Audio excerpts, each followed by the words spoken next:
6:01. Good evening. Welcome to the Sherborn Board of Selectmen meeting of June 13th, 2013. We have an action-packed agenda here, and David, if you could just read the agenda for us, please. All right, thank you. We're going to be looking at a vote to approve or amend the agenda right after this, and then consideration of a consent agenda that would include approval of selectmen minutes, approval of the warrants, and maybe some discussion about the next meeting. 6:05, public comment. 6:10, we'll start looking at the fire chief interviews. As we have 3 candidates coming in tonight. They're scheduled at 6:15, 7, and 7:45. And at 9 o'clock, or estimated time around 9 o'clock, we'll look at admin reports from town officials, namely me tonight, and then reports from selectmen, and Selectman Jaimo has a report to make. Great, thank you. Mike, do you have any amendments to this agenda? I do not. So could I get a motion for approval? Move to approve the agenda. I second. All in favor? Aye. All right, thank you. Yes, this is an action-packed evening. It's going to be a while, but it's very important to the town here for these fire chief interviews, so we look forward to it. David, if you could just start on your consent agendas. I think we want to hold the selectmen's minutes until Paul gets here because many of them were before Okay. Mike's time. All Okay, right. so we'll wait till Paul. Paul's going to be about 15 minutes late this evening. He's en route, so he said to go ahead without him. Maybe you want to hold on all 3 of those items. Set Uh, up the next meeting. good idea. Approval of warrants. All right. when- That sounds great. So that puts us to public comment, if anybody has any. Right on time, too. Yeah, absolutely. Hi, Chief McPherson. Oh, you made it. We just opened it up for public comment. Neil, if you have anything to say at this stage, no. Yes? Great. Anybody else? Yes. I have one thing in conjunction, I'm sorry, Susan Tyler, member of the Traffic Safety Committee. We're in the process of looking at Whitney and Weston Avenue, and I'd like to see if, in conjunction with that, it seemed indeed on there to do some trimming on the west side, and that was recommended on both, and it'd be nice to have that done while we're doing the videotaping. Well, I I'll just defer saw that to when I David. came up here. Okay. Yeah, Yeah. point taken. Great. Our Thank you. favorite town administrator's on top of that. That's great. Any other public comment? No. David, how about you go into your, some of your reports? We'll move that up just to keep the ball Okay. rolling here. All right, sounds good. One item we wanted to mention was Farm Pond is opening daily beginning June 25th. Up until this point, it's been open just weekends only. We have a procurement and training update. There are several items that regarding procurement that we did this week. There was a bid opening for the parking lot at Woodhaven. We took bids on the north and south lot. They decided only to go with the south lot paving. I think the lowest bidder was Asphalt Engineering. There was another bids for cemetery maintenance that we had opened up, and that hasn't been awarded. It was a little too high, so we're kicking it back. Okay. And for training, Diane and I went to Division of Local Services training in Worcester this week, or last week, I'm Last sorry. week, yeah. And it was a new officials forum, and we were able to sit with Division of Local Services and some Department of Revenue people and get brushed up on finances and tax rates and that kind of thing. So it was time well spent, it sounds like. Yeah, it was. It was a good day. It was a valuable day. Good. As Ms. Tyler just mentioned, the camera was up at Whitney and Western due to the intersection, Western Street And Whitney Street. traffic yeah. calming, I'm Yeah. sorry. And we're in the process of meeting with a vendor to purchase the listening devices that Joan Rothney was here Oh, one okay. night and spoke about. So you've identified what we need at this stage Yes. that will facilitate meetings here and, Yeah. and elsewhere presumably, right? Yeah, so we, it looks like we'll be getting that taken care of in this Oh. current fiscal And year. it's not very expensive. We've got room in the budget for that, is what you're We saying. have room in the budget. Yep, Yeah. gotcha. Yeah. Great. So that's all I had to report on Okay. Mike, we might want to save your item for when Paul's here, because I And think I we'd all want the learn room from that. full for And, mine. and I think that would be good. Yeah. So in the meantime, I just want to give a shout out for the Dover Sherborn lacrosse team. They're the Division III state champs. They beat Cohasset yesterday, 12-2. I won't use the word dynasty, but I think some may throw that word out, because I think they won it last year, and they've been in the running year after year. So Coach McLaughlin's got something he's doing right over there. So congrats to all of them. All right, so we're going to do just about 6:10. We're going to be doing these interviews, and so this is a great moment for the town. We're going to get ourselves a full-time fire chief. We have 3 great candidates that we're going to be meeting tonight. Apparently 40 folks applied for the position.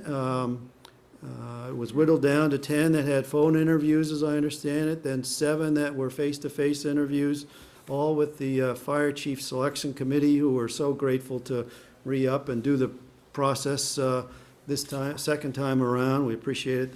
And we have 3 terrific candidates that, from my view, any one of them could do the job. So we're going to get to know these individuals. They come highly recommended from the Fire Chief Selection Committee.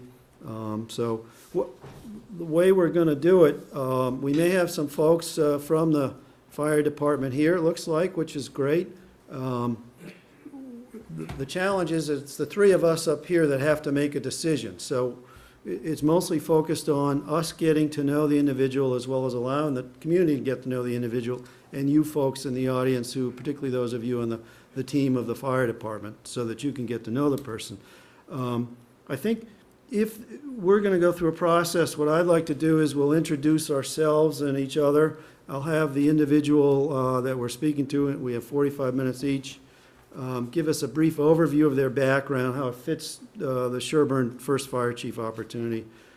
I'll go through some of the things that stuck out in their paperwork that seems to be noteworthy, and in doing so, I'll allow for some discussion of a few items that caught my eye there with them. If Mike or Paul have some things while I'm going through that to jump in. Otherwise, after I do a brief, I'm going to ask each candidate to give us a brief, I'm going to throw out a what-if scenario, same one for each, just because I'd be curious how they would handle a what-if scenario, and it'll just be interesting. Then I'll turn it over to my colleagues here, as well as ultimately David, for any questions or items they have, if that sounds good to you, Mike.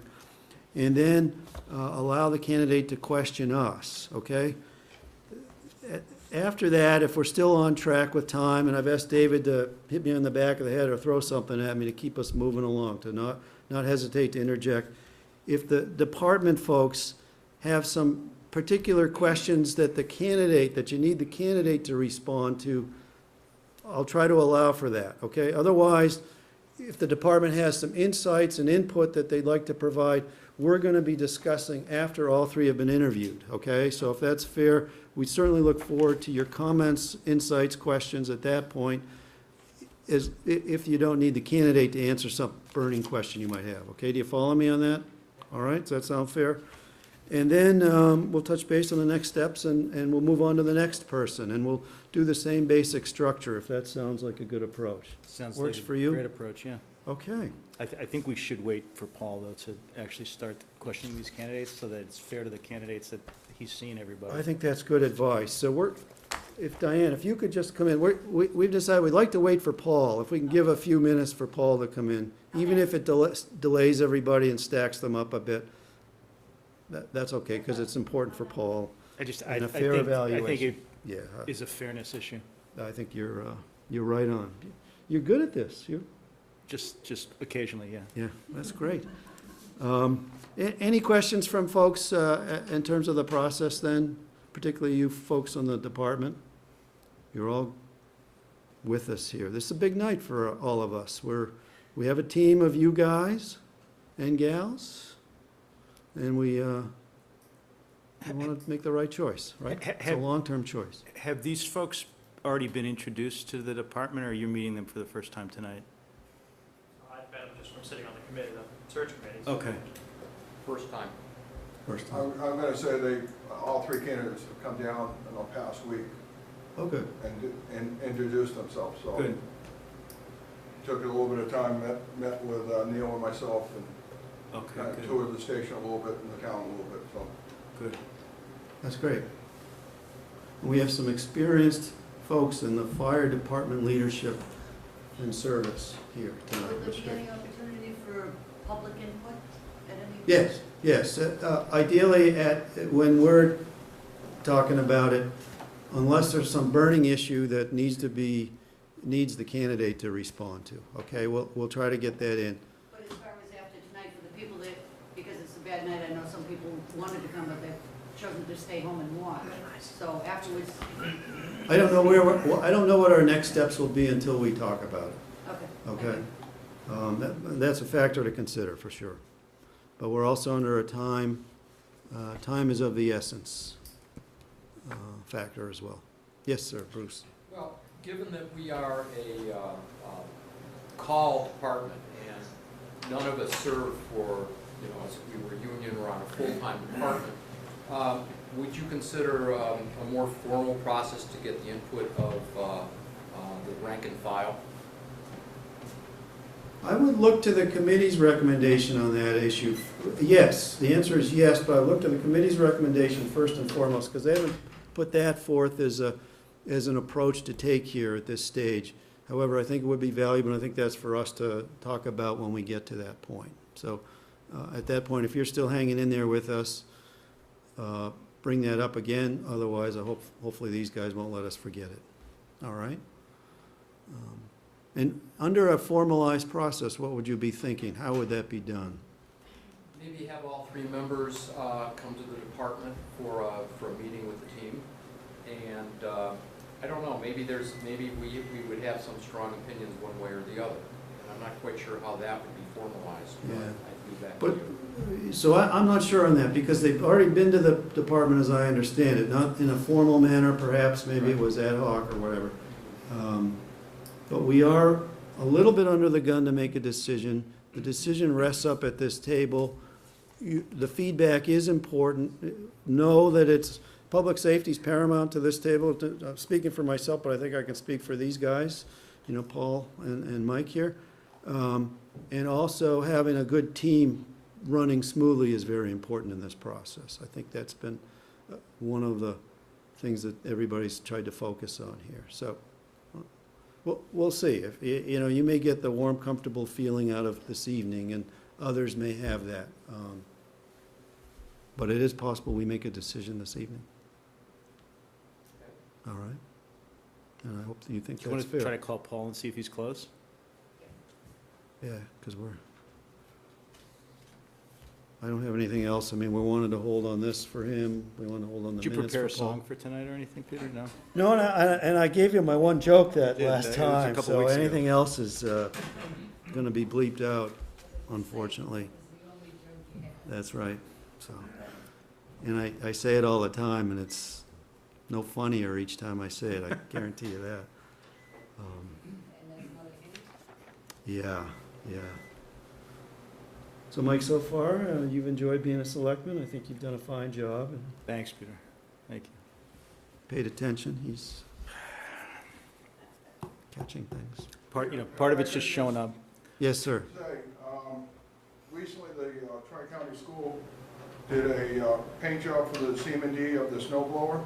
I would encourage the board to go down and take a look at it. I Oh. know This is the snow blower that was sitting idle and in need of some repair, got repaired.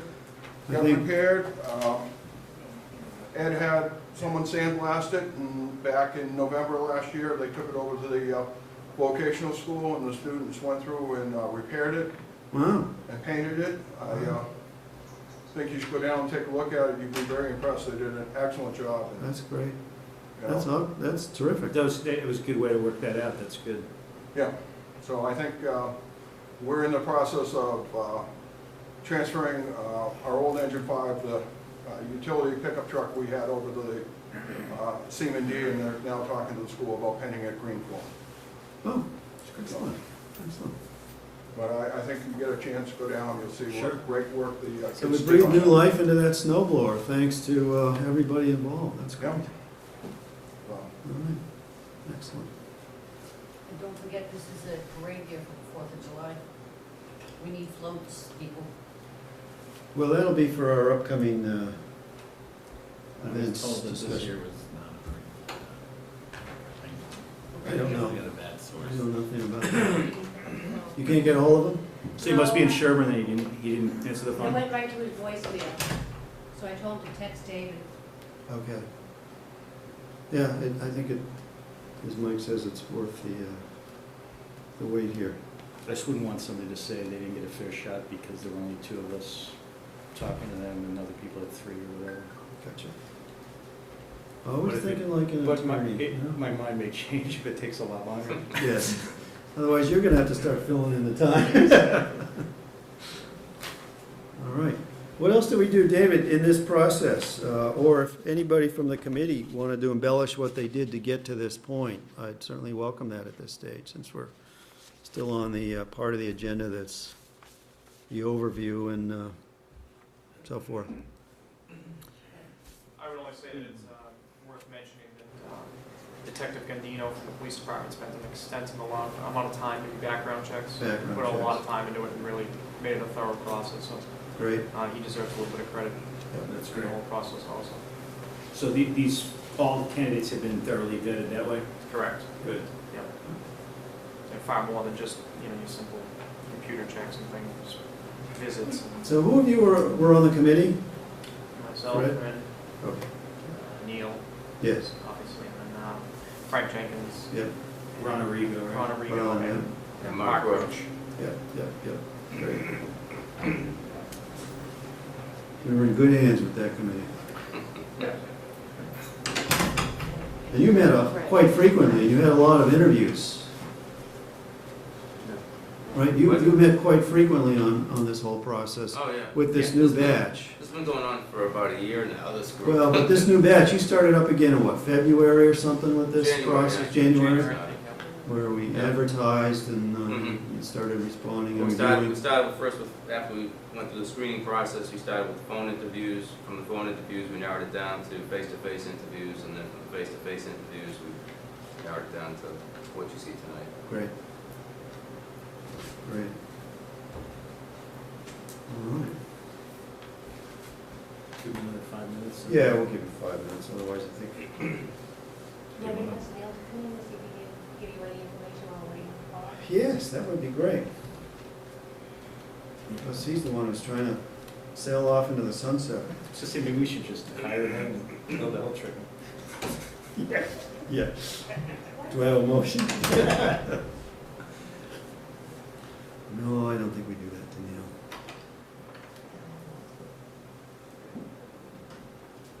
Yeah, we're just trying to fill in time, so we've got that you guys were pretty active since January in this whole process. You had a great committee, we've identified all the folks on the committee who worked so hard at this. Some of the process that you went through of reviewing, weeding down, face-to-face interviews and so forth. But any of your thoughts as the current fire chief on this, at this stage of the game? Okay, so relative to the process, obviously this is the second time we've posted the position, Yes. all right? And I think we got, what is it, about 30 resumes. I don't have my notes in front of me. Obviously, the committee, since we have been through this for the second time, is a, what should we say, a little bit of an experienced committee, and we certainly have people from different walks of life. And we use kind of a similar screening process for those resumes as we did last time, and tried to pick out the key attributes and skills and characteristics of the people that we thought would be the most successful candidates for the town of Sherborn. Use that to help screen the resumes. After we did that, we went ahead and we conducted phone interviews. So we had 2 committee members phone each of the candidates with a specific set of questions. So we asked everybody the same questions to make sure that it was a fair process. And then we came back and we met and we talked about the individual candidates. And that's when we weaned the candidate pool down from 10 to 7. Right. We then had in-person interviews with all 7 people. And we then recommended a specific number right, based upon those interviews, and again, same process was followed, which was we had a standard set of questions that we asked each of the candidates. We then put them forward and asked the police department to do a comprehensive background check.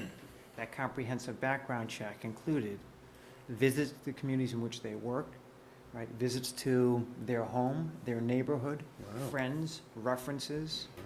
There was obviously a criminal background check, driving histories run, and I believe that there was some financial analysis looked at as well. So it was very important to us that we wanted to make sure the candidate we brought to you would pass a background check versus going through a process and saying, here's our candidate, and then we go do a background check, and there potentially could be something that background check to prevent there to be some agreement and/or closing the deal with that candidate. Yep. So after that, you know, we're here tonight to talk to 3 people that I think the committee feels could do this job. I want to point out that tonight you're going to see 3 different people, that they have different styles, they have different personalities. We believe all of them could do the job. Right.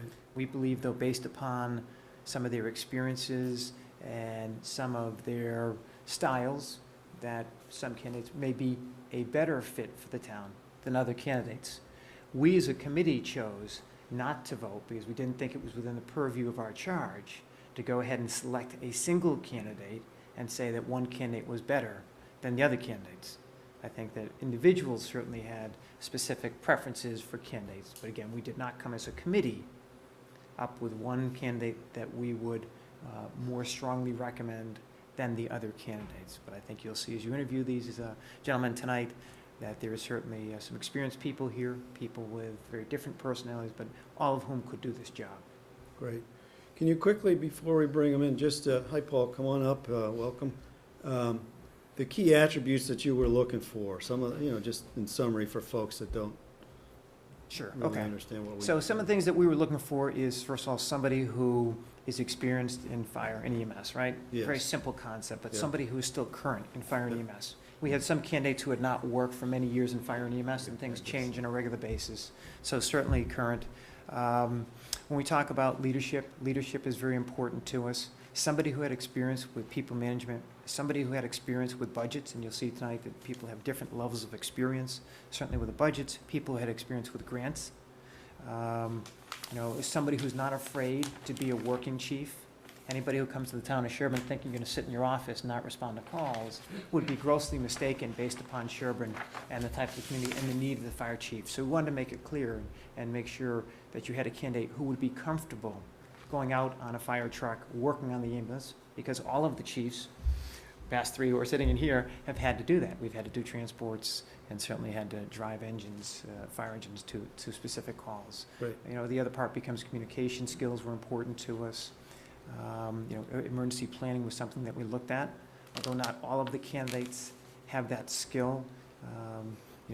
They have experience with it, right, that we think would be appropriate. So in all cases, I'd just say to you, these folks can do the job, but as with any candidate, they're going to have to learn about the town of Sherborn. Sure. They're going to have to learn about Massachusetts, because all of them come from out of state, Yeah. right? And there will still be some areas in which we're going to have to help them learn inspectional, the codes for Massachusetts, again, what's District 14 or the other committees and other resources they have, which we're all committed to do. Great, excellent, thanks, Neil, appreciate that. We're looking forward to it.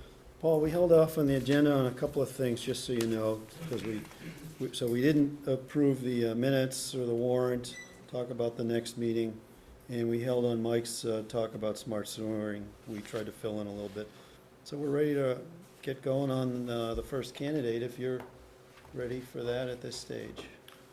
Well, could I compliment the town administrator for a really professional-looking agenda? I mean, this is Thanks. well done. And my compliments to Diane and to Peter.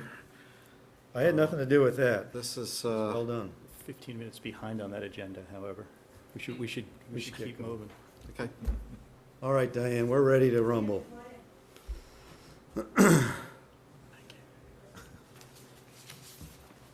Hi, come on in. Timothy Morrissey, welcome. Hi. I'm Peter Caruso, Chairman of the Board of Selectmen. Mike Chama. Hi, Tim. Hi, went outside. And David Williams, he's our fairly new town administrator. You may have met him, I think, already, so welcome. I appreciate you coming. You came from Connecticut, and well, lovely day to be driving on any road, huh? Yeah. So we appreciate it. We're going to give you the full 45 minutes. We appreciate you giving us a little extra time to all get here. What I thought we'd do is, I'm going to go through a little process here, okay? We'll get you to describe a little bit about your background, how you think it might fit with Sherborn, okay? We have good materials, really appreciate what you've sent, including answering the 4 or 5 questions we had. That's terrific. I will talk about some of the things that caught my eye in your materials that will probably reinforce some of the things you'll say in your overview, okay? And maybe have a couple of items to question you about, discussion items. Then I think what I'll do is I'll shift it, allow for the, Paul and Mike, as well as if David, if they have any questions on some of the stuff we're talking about, they'll jump in, but I'll also give them a bit of the floor for questions they might have. Then I'm going to throw a what-if scenario at you, if I could, okay? Because part of the challenge is, I'm a business guy. We've got an experienced attorneys, experienced in municipal law and activities, and Paul's been active at the selectmen level here for a number of years. Mike's been active in a bunch of different organizations within the town as volunteers. Paul's active in the state and so forth. But I think it's safe to say none of us are expert in your craft. And so it's always a challenge to evaluate what it is you do. So that's why I want to throw this scenario at you, because I know how to deal with emergency situations more from what I watch on TV. That's reality, okay? Yeah, TV is not reality. That's correct. There you go. Then allow for you to ask some questions of us, and so you get to know Sherborn a little bit better. We might, if we have time, open it up for some of the folks in the audience, which includes some folks from the department that you're here to hopefully gain the position to lead. And so it'd be important to hear from them if they have specific questions that need your input while here. And then we'll talk briefly about next steps. How's that sound? Sounds good. So I'll throw over to you. Just tell us a little bit about Timothy Morrissey from Vernon, Connecticut. Well, I've been in the fire service 33 years as of this week. I joined when I was 14 years old in high school with a buddy of mine. His father had been in the fire department for a while, so we got involved as high school students. And that's where I kind of got the bug to stay in the fire service. Yep. I got good training as a high school student. I got my EMT by the time I was 18. When you're a high school firefighter, you're a gopher. Go for this, go for that, and that's how you learned the fire service. You learned where the equipment was, and it was really exciting. So I planned my education from that point on, both through my college and professional life, to become a paramedic, to work a commercial ambulance service for a number of years. When I was in college, I went to a college that had a student-run fire rescue. That's St. Michael's College in Winooski, Vermont. Yep. And participated in the fire rescue throughout that in rural northern Vermont. No hydrants there either. A lot of tankers and a lot of large diameter hose. 19 years ago, I was fortunate enough to get hired by the city of Manchester, my neighboring community of around 62,000. It's a career department. We run about 8,300 calls a year. It's paramedic engine companies. I've been a lieutenant for an engine company since 2001, managing a paramedic engine company in more or less the industrial side of our community, right through the I-84 corridor. So any of you Gotcha. come Yes. down from the pike Oh, yeah. came through my area. When I was in Vernon, I did 27 years there before retiring. The last 10 years or so I started as the safety deputy fire chief in charge of safety and health for the department. Investigated all first reports of injury, accidents, SOGs, standard operating guidelines for safety and health prevention. Yep. Worked my way up to the administrative chief, which was, again, human resources and budgeting. I served on a number of committees with the police department, especially in emergency management, concerning, at that time, school shootings was a big, Oh, yeah, yeah. a big issue, so we put together some policies and procedures for handling such a unfortunate set of circumstances. But we made it so that it was flexible to other sets of circumstances. Also, did some grant writing with our emergency management director and the fire chief, and of course, the annual budget negotiations with the mayor. Great. So that brings me to Get you here. today, yes, Yeah. brings me to Sherborn. Sherborn, small community, a wealthy community, bedroom community, an oasis and of a nice, easy life. Everybody on well water and all of that sort of thing. Care about their education of their children, living life comfortably here in Sherborn. A few things that jumped out of your things that your materials that I liked. I like what you described, where you've basically have experience from the teenage years up through where you are today in essentially the same or similar community. So you've grown up within that. I like that. I like that you're EMS certified while also being a firefighter. I am a Massachusetts paramedic. Okay, So Good to I know. do have my certification here in the state of Massachusetts as well as in Connecticut, and then my ancillary certifications Great. in cardiac support, et Yep. cetera. you have a fair amount of experience managing people and human resource issues and so forth from what jumped out there. I like that. I like the fact that you've got a BA and you've got a master's in public administration, so you've focused on education even broader than just the craft that you lead. I liked we had asked some questions of everybody, and one of the questions talked about Sherborn's challenges, and I like the fact that you picked right up on having a steady membership of folks and training them and so forth. I thought that was important, and that mentoring both the new recruits as well as folks that have been within the department was important to you, so I like that. One of the things that really jumped out at me that was perceptive on your part, and it was a duh moment for me, was talking about the capital needs. And you mentioned, well, Sherborn currently has only one ambulance. Now, I'm not suggesting we get more ambulances, but the reality is the activity of the department is more dealing with people in ambulance needing situations, if you will, rather than fighting house fires and so forth. At least that's my perspective in the data that I've seen. So that was perceptive on your part. You had some perception about the equipment needs, the aerial truck, the diesel, ventilation or whatever of the exhaust. So I thought that was good. I wonder if you could talk a little bit about you mentioned something about operating guidelines, and you also talk about your experience as an operations officer at incidents. So I'd like you to talk about those a little bit, if you could. Certainly. It's this day and age, it's really important to have strong, working, standard operating guidelines that reflect the department and what we do. It's important for the staff to know what their responsibilities are, and that it's in a form of writing, so that it's easy to go back on. It's easy to use for training purposes, which is number one. Yep. But it's also dynamic. That is,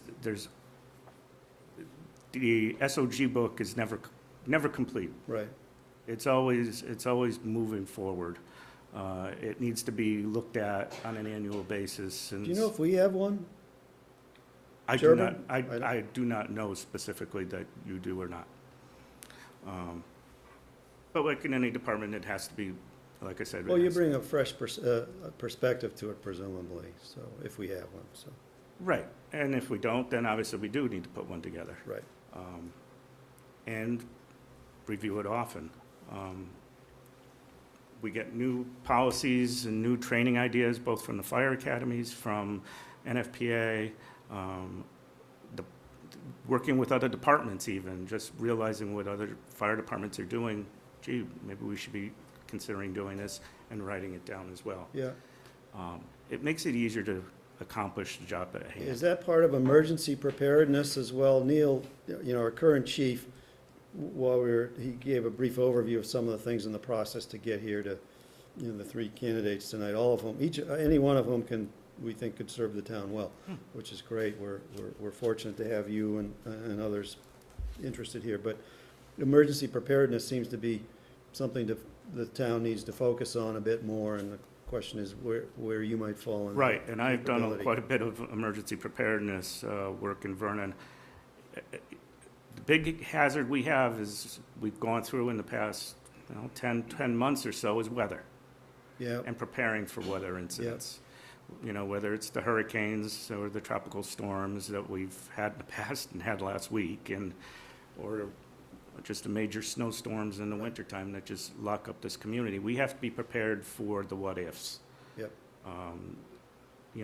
We've had tornadoes come through Connecticut. We had the tornado that ran 30 miles, along the border. Yes, yeah. That can really ruin your afternoon Yeah. if you don't have some type of mutual aid plan already established, an IOC or a unified command with the police departments, your public works people, your state public works people, with Massachusetts Emergency Management, MEMA.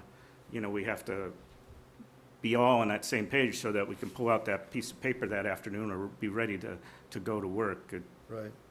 Time for it's not afterwards or during it. Well, it's funny you mention that. One of I'm a year into this, being a selectman. Mike's new as a selectman. But one of the things that really I've gained appreciation for was our public safety personnel in times of storms, for example. I mean, I can't comment enough how thankful I am that I can go to bed at night, sleep well, and there are people out there taking care of business. And it's the department, the fire and emergency departments, the police, it's our maintenance, CM&D guys out there, all night long doing stuff. Well, just as a part of pre-planning, is somebody realized in this community that what if the train got stuck or there was an accident and the south side of Sherborn was left unprotected? Right.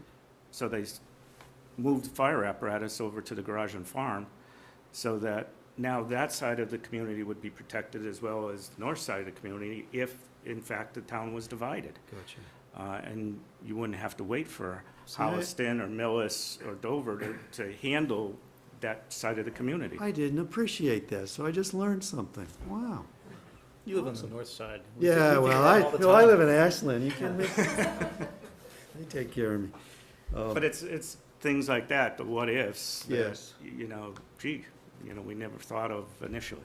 Right, right. What else on my list? Being the operations officer at incidents, what does somebody do in that situation? And what's your experience with that? Well, You mentioned that you're experienced with Sure, this. that's something I do every day, both on medical calls and fire calls, is managing those incidences appropriately. I've managed simple car accidents by just taking charge of that, assessing our scenes and deciding whether or not we need additional apparatus, additional EMS services, to house fires, large house fires where, in fact, we were bringing in mutual aid. Yep. Where I've gone from being the initial command, then down to an operations officer where a higher ranking officer has come in to take Take my command. operation to the next level, right? Gotcha, yeah.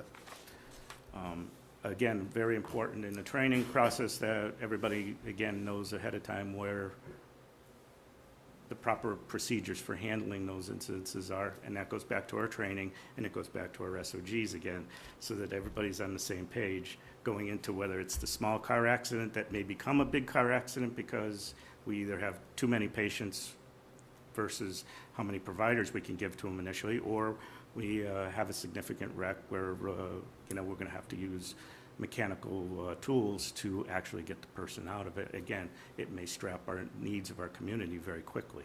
Yes. And of course, large fires, we like to get a lot of resources together very quickly and get water and manpower on the scene as fast as possible to try to limit the fire spread. Fire spreads very, very quickly.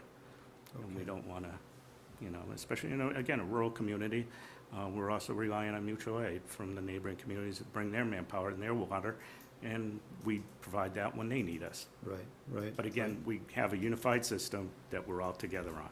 Right. Well, so how about that leads me to my what-if scenario before I let you guys go at it. How's that? All right?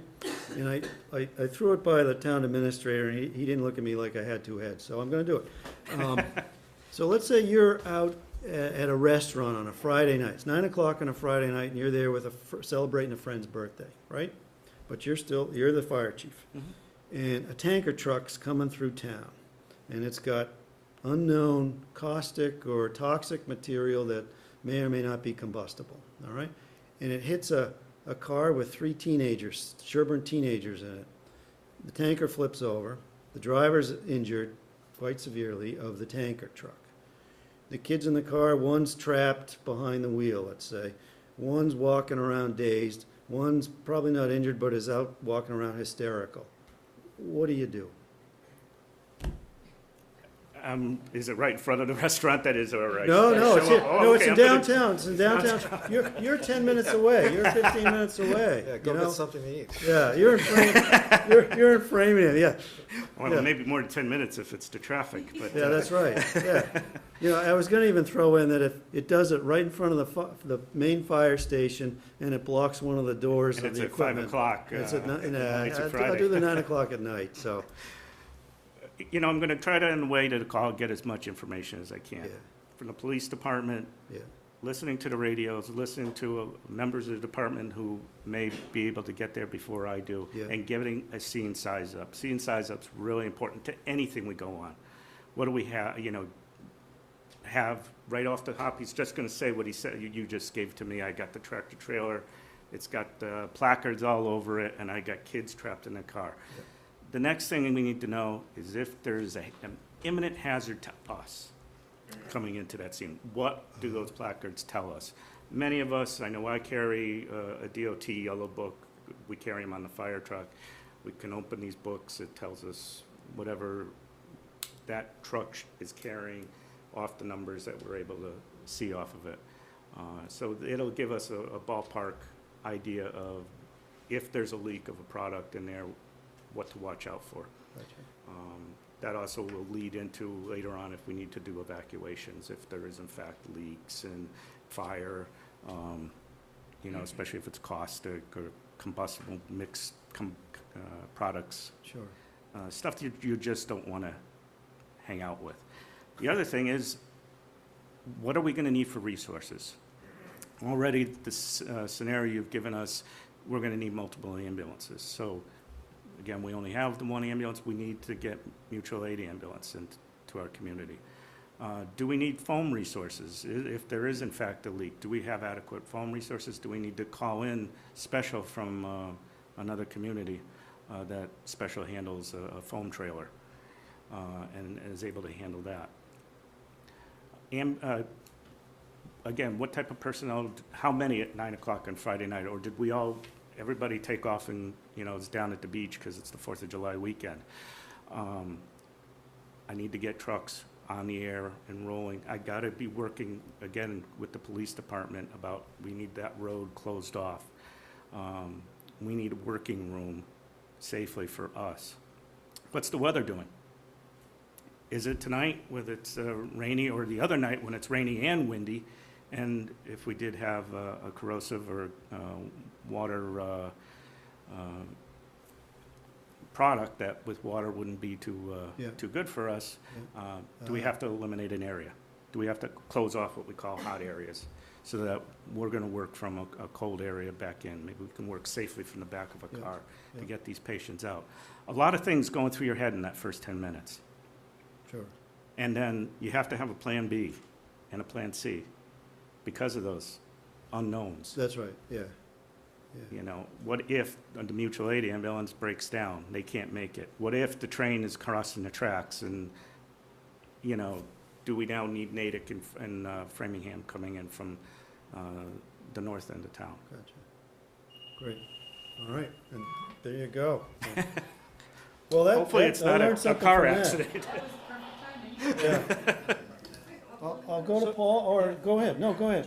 Go, You have something? Mike, go ahead. I had a question, sort of to change, sort of change the tone a little bit, or get away from the technical stuff, but more to the human relations side. You would be heading as you noted, a all-volunteer organization with, I think, 3 prior chiefs or 4 prior chiefs who are part of that organization, and you're going to be coming in from outside, having spent your entire career in a different state and in a particular jurisdiction, it sounds like, or a couple of jurisdictions. What do you do to get yourself accustomed to the department, get people comfortable with you, and establish yourself as the chief of this organization that's got a long history and a lot of people who've invested a lot of their lives in it? Well, the name is Sherborn Fire Department. It's not the Tim Morrissey Fire Department. You have tradition here. You have an established department that has been serving the community very well for a number of years and is well respected in this community. From everything that I've read online, there's a lot of respect for both police, fire, as public safety entities. I have to use these and listen. I have to use these and see what's been going on. I can't come in like a bull in a china shop and I'm just going to change it into Vernon and Manchester fire departments and the Tim Morrissey Fire Department and let it be. It's not going to be any fun for me, and 2, I'm not going to get anywhere. I might get that they'll show me the door is what they're going to do. I need to go visit. I need to go visit the neighboring chiefs, the neighboring police chiefs, the public works director and staff, the local hospitals. What's been working? What do they see as areas of growth, things that they have suggested maybe in the past? And then I'm going to, sit and listen to the officers, the chiefs, and right down to the new person that just walked in the door, that I met the other day. Why did he join? What's he want out of it? I got a lot to learn because I'm from the outside. That's also a good thing. I don't have any prejudices. I haven't made my mind up about anybody. It's all new to me, and me to them. I'm not from Millis. I'm not from Holliston, so we haven't run into each other on a call or a training or at the hospitals, and I think that's a good thing. That it's a clean slate here, coming in with the new fire chief, and I'm willing, like I say, willing to bring some experience. I'm willing to work, and getting out and going on calls and going to Mrs. Smith's house and Mr. Smith. And that's one way of learning what does and doesn't work, or what needs to be changed, or what we can improve on, just by listening and seeing. Thanks. Great. Paul? Well, 2 days ago, I was getting briefed by the guy who commanded the Boston Marathon event. And he was telling me that only 251 communities in the state have signed mutual aid agreements. The town of Sherborn has adopted a state law that allows for mutual aid. But I don't know if our communities around us have also adopted that law. One of the things I got out of that briefing was that we all need to reach out to all these there's another 100 some odd communities who haven't signed these things. Do we have valid agreements in place? I don't want to put anybody on the spot, but one of the things I would want a new chief to do would be to go nail down modern mutual aid agreements under the new statute with all the surrounding communities. Because he was telling me what a nightmare they have now trying to sort out. There were people at the Boston Marathon who were communities that didn't have agreements. Now they're trying to make the agreements retroactive, and they're trying to figure out all kinds of rules that should have been in place before the event happens. So if we're going to, not that anything's going to happen in Sherborn, but should anything happen in Sherborn, we need to have the paperwork done first. The state has a statute that's currently being debated in the general court. It's a 10-mile rule where public safety officials are supposed to live within 10 miles of their community. There's some exemptions. I think Sherborn is exempt from that.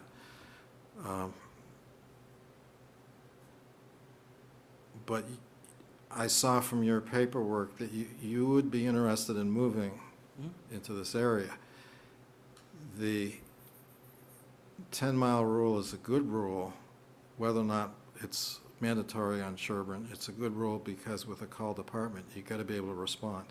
Right. Now, unfortunately, Sherborn is a expensive community, and expensive in the sense of housing here is expensive. Are you willing to make that investment either in the community itself or Oh, yeah. within the 10 miles Of course. Sherborn? And we've been looking, online for different places in different communities around the Sherborn area, both for rentals and then homes as well, just to see what's available. And one of the problems I've been hearing about this 10-mile rule is that even if you live within the 10 miles, it's all subject to traffic. So we have an event here, and you're stuck in traffic 2 communities over. In the meantime, minutes count. Mm-hmm. So how do you handle that situation? Assuming you don't live right in the town, how do you handle the situation where you're trying to get into the town, there's traffic, there's all the issues that trying to get from one place to the other, your car won't start, you got a flat tire, whatever. How do you handle it? Well, that's where having some people already on a list for staffing, at least for the ambulance and such, and then getting, again, like I mentioned earlier, reports back from them, from the police department, people, communicating that type of information back. And then if it is, a serious snowstorm, I mean, it's tough to get around, even in town, I'm sure, with the hills and the winding roads. A 5-minute response time can be 15 minutes in a good snowstorm or a good rainstorm. Are we getting multiple phone calls? The adage is, again, send the resources early if you think you're going to need them. It's better to throw a lot of resources at that incident early on and then back it down when we get there and find out that we don't need them versus getting there and needing them. Then it's a little bit too late because then you're kind of behind the 8 ball. Well, I'm sensitive about this issue because at one time we had a town administrator that lived in Springfield, and we'd have a snowstorm here, and we were dealing with our chiefs who happened to be local, but our town administrator wouldn't be there Mm-hmm. because he would be far away. So I'm emphasizing with this the true importance of being either in the community or Oh, I very agree. close to the I agree wholeheartedly. Responding from Vernon, Connecticut to Sherborn is just not an option, and it's not that much short of a trip to Springfield, mind you. No, that doesn't work, you're right. And it's not, as mentioned earlier by the scenario, it's not a Monday through Friday, 9 to 5 job. That's right. It's a 24-hour, 365-day job, whether I am here in Sherborn or if I'm vacationing on the Cape for the weekend or on a week vacation, that my cell phone is still on And if it warrants, then I got to return to the community, then I have to return to the community, because the community needs my service, needs our service for whatever reason, probably a weather event. You mentioned that you were the administrative chief someplace, and that sparked an interest in me about the notion of having two chiefs, a administrative chief and a what's the other chief? The operations chief? Or It was a training chief. the training chief. Mhm. Given what you know of call departments and so on, does it make sense for this town to have like multiple chiefs like that with designated Responsibilities? responsibilities? Or This day and age, it does, because again, there's just so much changing, especially on the training side, but also on the administrative side, on an annual basis, whether it's managing what we're getting from the state into the town, grants, that takes up a fair amount of time, writing grants, researching grants, and then if we're such lucky to receive one, implementing it and accounting for it. Training responsibilities, there's always something coming out of the state fire academies, the national fire academies. It's nice when we can have people that can concentrate on one aspect for the benefit of the whole department. It also spreads out responsibilities and gives people a share of this department that they're a part of. It's not just going to calls that people signed up for. They want to help their community. And different people have different knacks for things. Some people are really good in EMS, so they manage the EMS reports and in the ambulance supplies. And like I said, other people, I've got friends of mine who are really big into training. That's their thing, and they want to share the knowledge and the abilities that they've learned. So yes, I do believe breaking up some of the responsibilities to other people is important. But given that we have a smaller department and that a lot of this is going to fall on your shoulders, Everything eventually falls on the chief's shoulders, just like everything in the town falls on the town administrator's shoulders. of all the different functions that chiefs can perform, would I be correct in thinking that you would be strongest and most interested in the administrative side of the chief's job? Yes. Yeah, I enjoy, working on SOGs. I enjoy looking at budgets, working on budgets, and looking at grants and stuff. Anything that, will help move the department forward, be progressive. Again, checking out from other communities. But that doesn't mean that I still enjoy going out on the ambulance run and the fire run and, being actually there to help the community. That's where I get to see, where all this comes together. And one last question. Most call departments are struggling to find adequate staff. What would you do to recruit and retain firefighters and EMTs for the Sherborn Fire Department? Well, a couple different ideas that I had mentioned. Are there people in this community or in the neighboring communities, such as, parents that are home during the day when their kids are at school, that have wanted to contribute, wanted to maybe volunteer, but never really had the time, per se. They thought that they didn't have enough time. If we can recruit some of those people into the fire service, especially for daytime management, that's a plus. And we get their foot in their door. Sometimes we get the family into the door. When a husband or wife joins, it was me with my wife. The two of us were on for a long time as EMTs. And now my son, at 13, he wants to become a junior firefighter when he turns 14. That's the second aspect that I'm kind of big on, is trying to get the kids, the high school kids, interested in fire, EMS careers. If we can get them through their 14 to 18 years age, showing up at training, on training night, and getting to learn about the fire service, then we get them at 18, when they're maybe going to go to trade school or go to community college or whatever, that we can get them now as a regular firefighter, and they're ready to go when they're 18. They're going to be ready to get their firefighter 1 and 2 right away with a lot of experience, and we get to keep them in the community. But it's a never-ending process. As people retire out of the fire department after 30 and 40 years, yeah, we have to have someone in the wings to come in and start learning. And it takes a while. It probably took me, 2 or 3 years to become a firefighter, to learn. But we have mandatory retirement here at age 65 for public safety officials, state law. So, yeah, there are some very fine people who've had to move on, and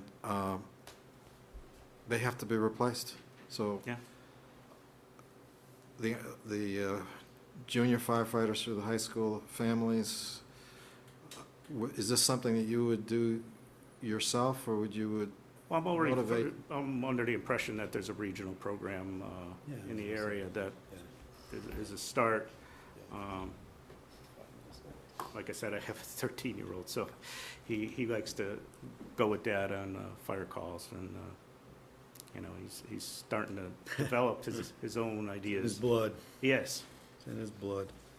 You good, Paul? I'm done. David, do you have anything for Tim? I just had one question quick about the paramedic license. Good. If you were a fire chief and you continue to maintain the paramedic license, Mhm. is that, I mean, it may be a stupid question, but you can still respond as a paramedic? If you went on a call, you could deliver paramedic services? No, the level of service for Sherborn is intermediate level, Okay. and we receive from outside, either events, ambulance service, they provide ALS, and then there's, I guess, AMR or other to the north if Right, so, paramedic level service. so we have a contracted service, but if you were responding to the call, I can only in can this only community deliver- be to the intermediate level, yeah. yeah, that's what I was wondering. Yep. All right, thanks. All right, you're good. All right, so we just have maybe 5 minutes. Any questions or things we can tell you that you? Well, one other thing I just kind of wanted to mention is that as fire chief, I would work very closely with the Board of Selectmen and the town administrator and the assistant. And especially over the course of the first year, I need to. Right, Because again, like I mentioned earlier, it's learning. I'm going to have to see and read and listen to what's been going on and how things are done in Sherborn. And that's a good thing. Yep. I'm not going to do anything without, especially anything major, capital, obviously. That's something that we're going to sit down and discuss over and over again in committee meetings and short meetings with staff, from our committees on the department side, so that we can work together, financing plans, scheduling plans, ideas. We're going to do it as a team for Sherborn. There's not going to be any Monday morning surprises. I don't want a phone call on Monday morning from one of the select board or the town administrator saying, well, what's that thing in what's the this in the package driveway? here? Yeah, Yeah. with it says COD. What's that big red thing in the driveway? Wasn't And they there? want to check. Yeah, Now, I don't want to do that, and you don't want that. no, that's right, So we're going to work, I'll be working together. sure. It's a small town, everybody knows everybody, and that's a good thing, but Right. let's keep it that way. Good. What's your timeline on the process? I know we've kind of gone into the middle of June already. Right. I mean, we are under the gun that we're going to lose our current fire chief pretty quickly here. We may even try to make a decision this evening, although that's difficult, as you can imagine, because we're just meeting. But so we may decide that we want to bring one or more folks back. We may make a decision this evening. If we make a decision this evening, David and probably I will work towards coming forth with, the contract negotiations and so forth, and try and pull the person in as quickly as they're available, with notice that they might have to give and whatever they're involved in and so forth. So it could happen very quickly. Ideally, it does happen quickly, but but it's such an important decision for the community that we don't want to be hasty and not do it well for all parties involved. So that's the best I can give you on that. I think we're kind of figuring it from this table, at least where I sit, figuring it out as we go along here a little bit. But Okay. the goal is to try and do it as quickly as we can. Okay, make a decision. So, any other questions? How about, well, I got 1 minute for any questions from the peanut gallery, specifically for our candidate here this evening. You guys learned enough to go on? That's great. All right, well, Tim, we Thanks for really coming in. appreciate you for Oh, coming thanks for- and being so candid with us and sharing some of your background and expertise and It's been my pleasure. your interest, so, thanks again. I drove up from Hartford this afternoon. I couldn't have been fun for you. No, it rained the whole way. It was awful, thanks very much. Yeah, appreciate it. That was a terrible, miserable. Oh, I can imagine. All right. I basically tracked the storm the whole way up. Yeah, thanks a lot. It's got your name on it, yeah. It's got your name on it. All right, so Well, we'll you go came through in the under the same wire. things. We held off until you could get here to bring them in, because we figured it would be fair to have everybody on all the. Yeah. I had told Dave, just go ahead. Yeah, but No, but Mike thought I it thought it would would be be fair to fair, each Paul. candidate. I didn't want anybody to say, well, I didn't get to start with everybody in the room, or that kind of thing, so. So that's fair. Yeah, sure, bring in Who's number 2? candidate number 2, Peter Lamb. Okay. We'll just do the same process. Sure. Seem to work? Worked okay for you, Paul? Try to come up with a more gruesome scenario, though. No, I like that, yeah. It was very good. Hi, welcome. Morning, afternoon, whatever, evening. Yeah, evening. Hi, Mike Sherborn.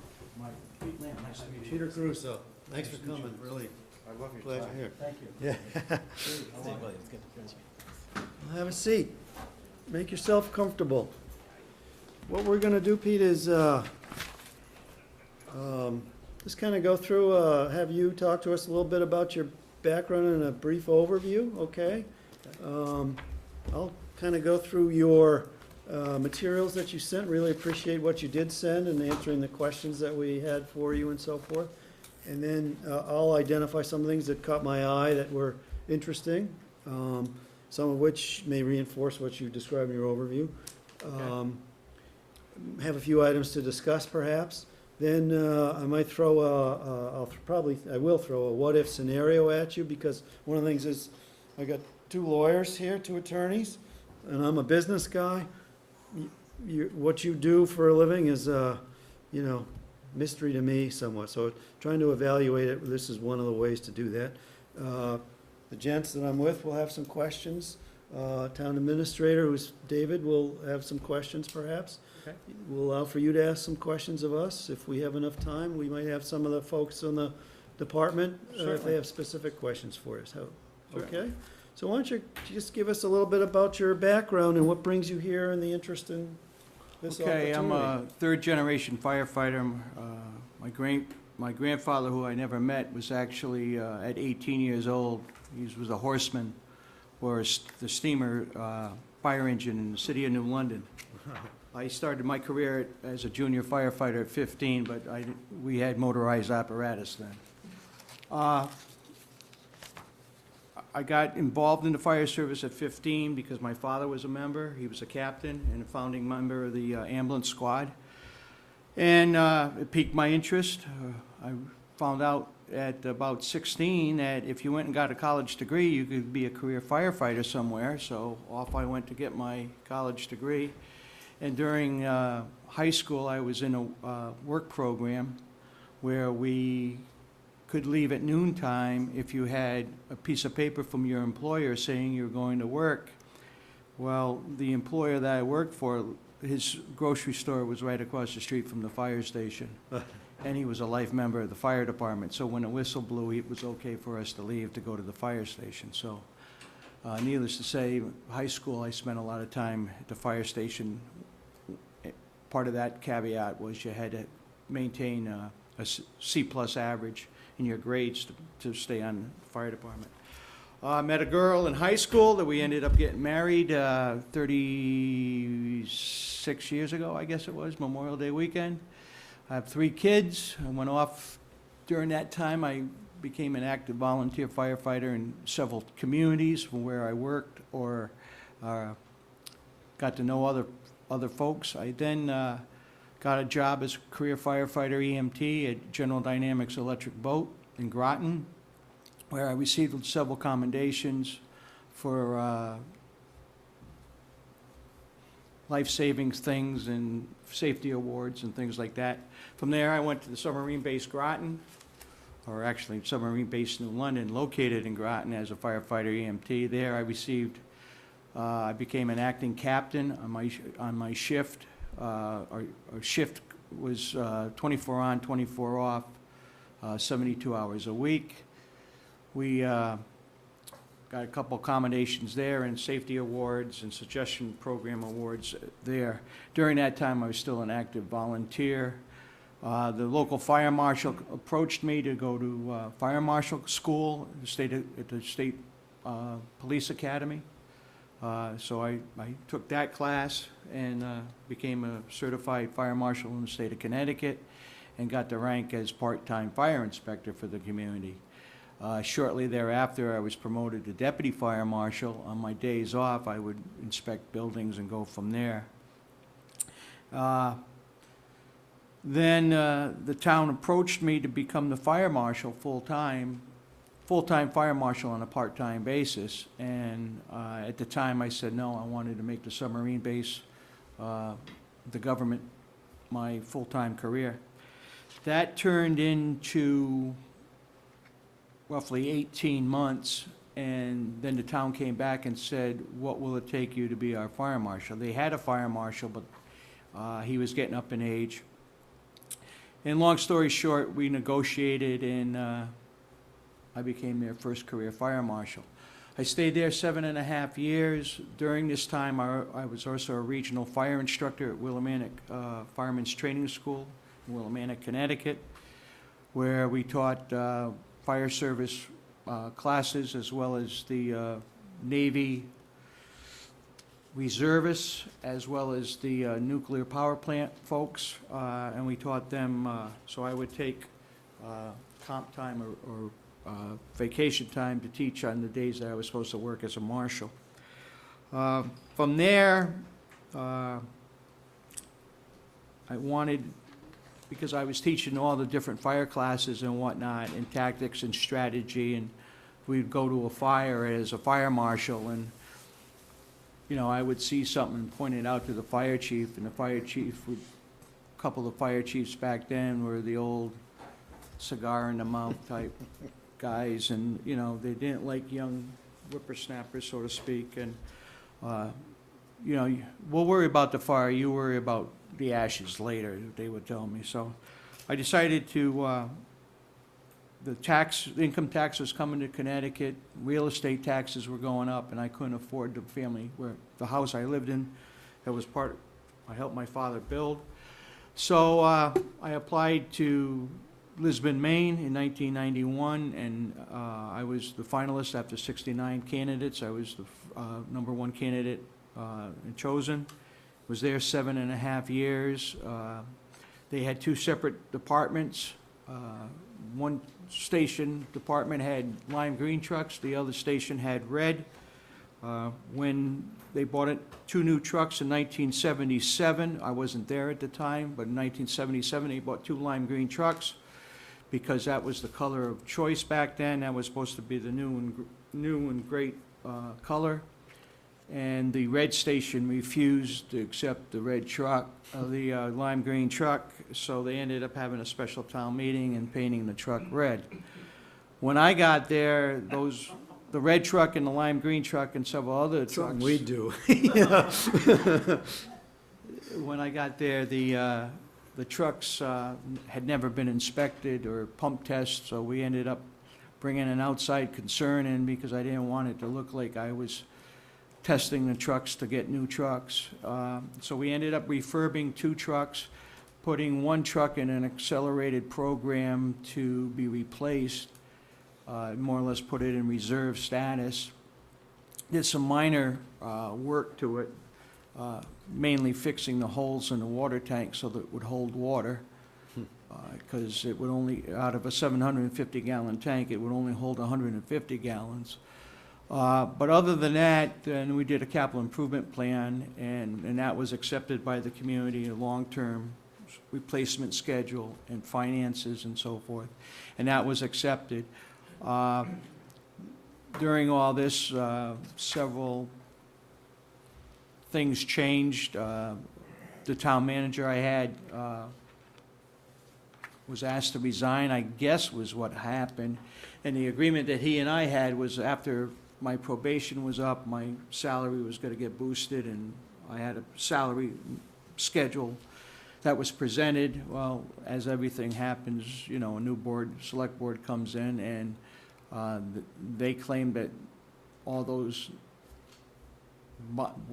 contracts, because they were verbal, were not binding.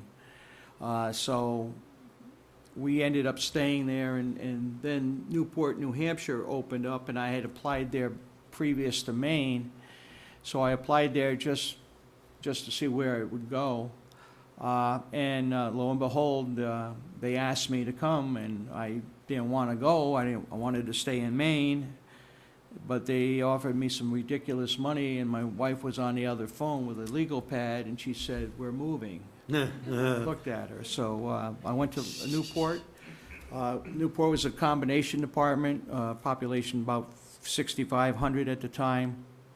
One station, ambulance was separate, full-time police department, and they had one paid person on 24 hours a day, and the rest were volunteer. When I got there, there was roughly the 4 career guys plus 13 active guys, and then another 6 or 7 people that were on the roster, but nobody had seen them for 2 years. So we ended up doing some professional development and reining things in, if you will, for schedules of training and qualifications and expectations, knowing that the volunteers couldn't make it to everything and whatnot, and worked with the officers, both the career ones and the volunteer ones, to meet those benchmarks. And I was there for 10 years. We did a complete replacement schedule.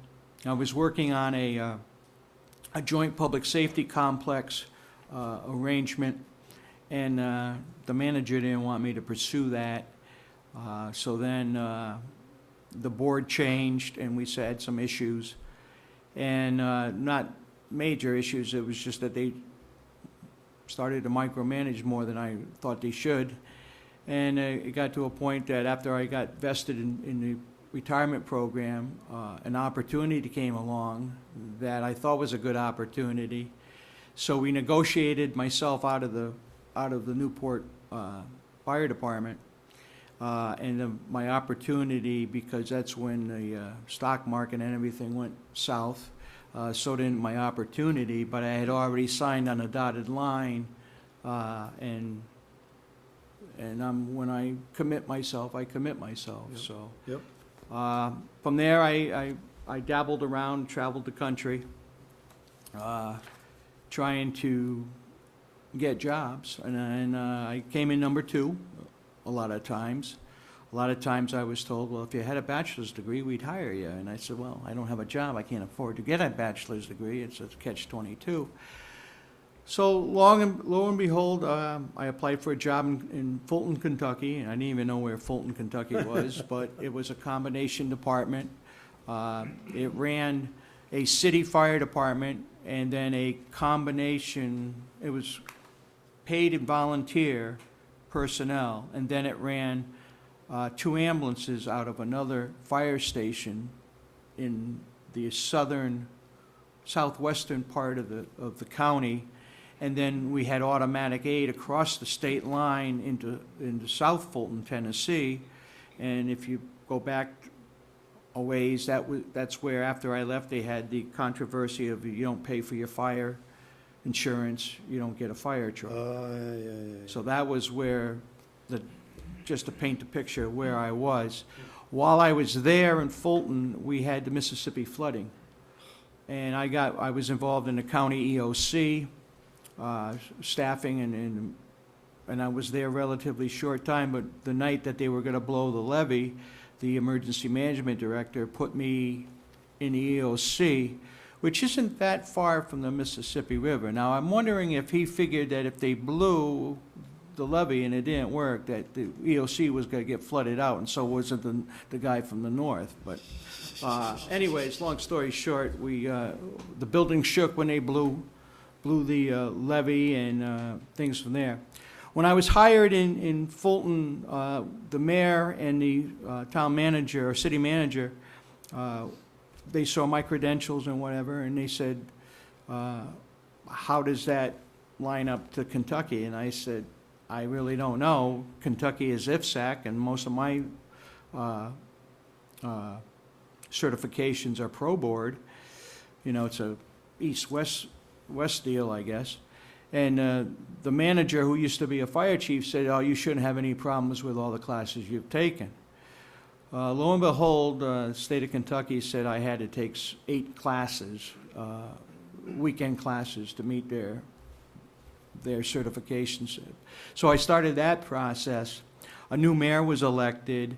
The city manager's contract wasn't with the new board wasn't renewed. And so there I am with a non-binding issue again, and the new mayor said, no, we want somebody to be around weekends. We're not going to allow you to travel the state of Kentucky.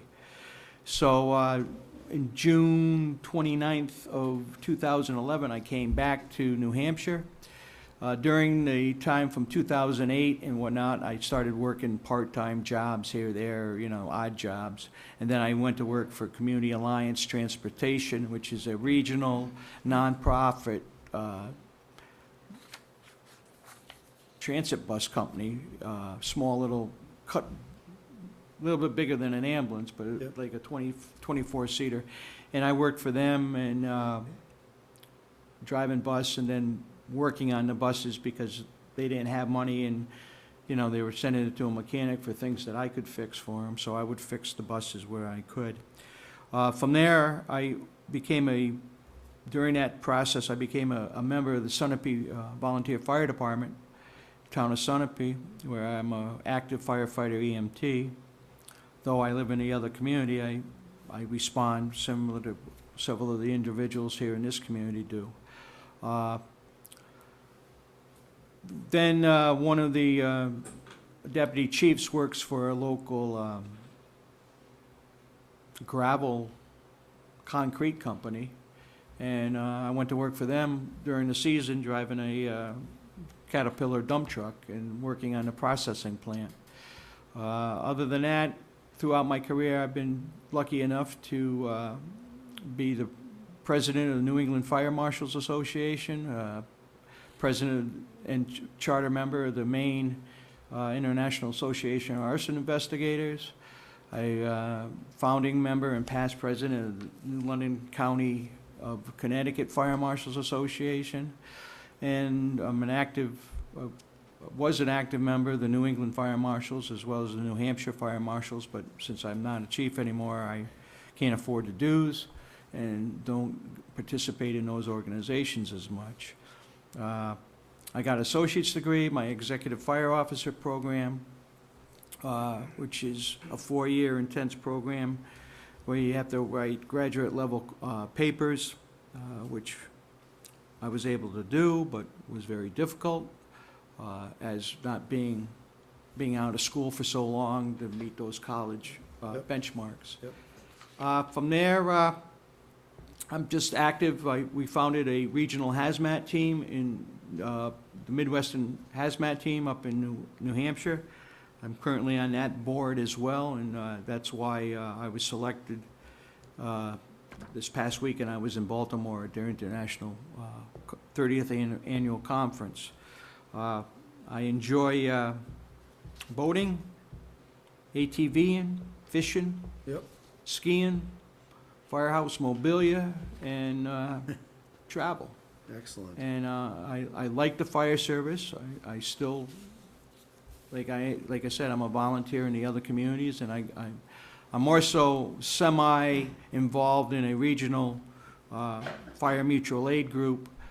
I used to be on the board of directors of that, Kearsarge Mutual Aid, but I now, if I hear there's a fire and it's I don't want to say a decent fire, but mutual aid is involved, I'll go and assist whatever chief is there, because they all know me, and I assist with incident management. Excellent. Well, thanks for that. I think you've given you've pulled together a lot of things here in this paperwork for me.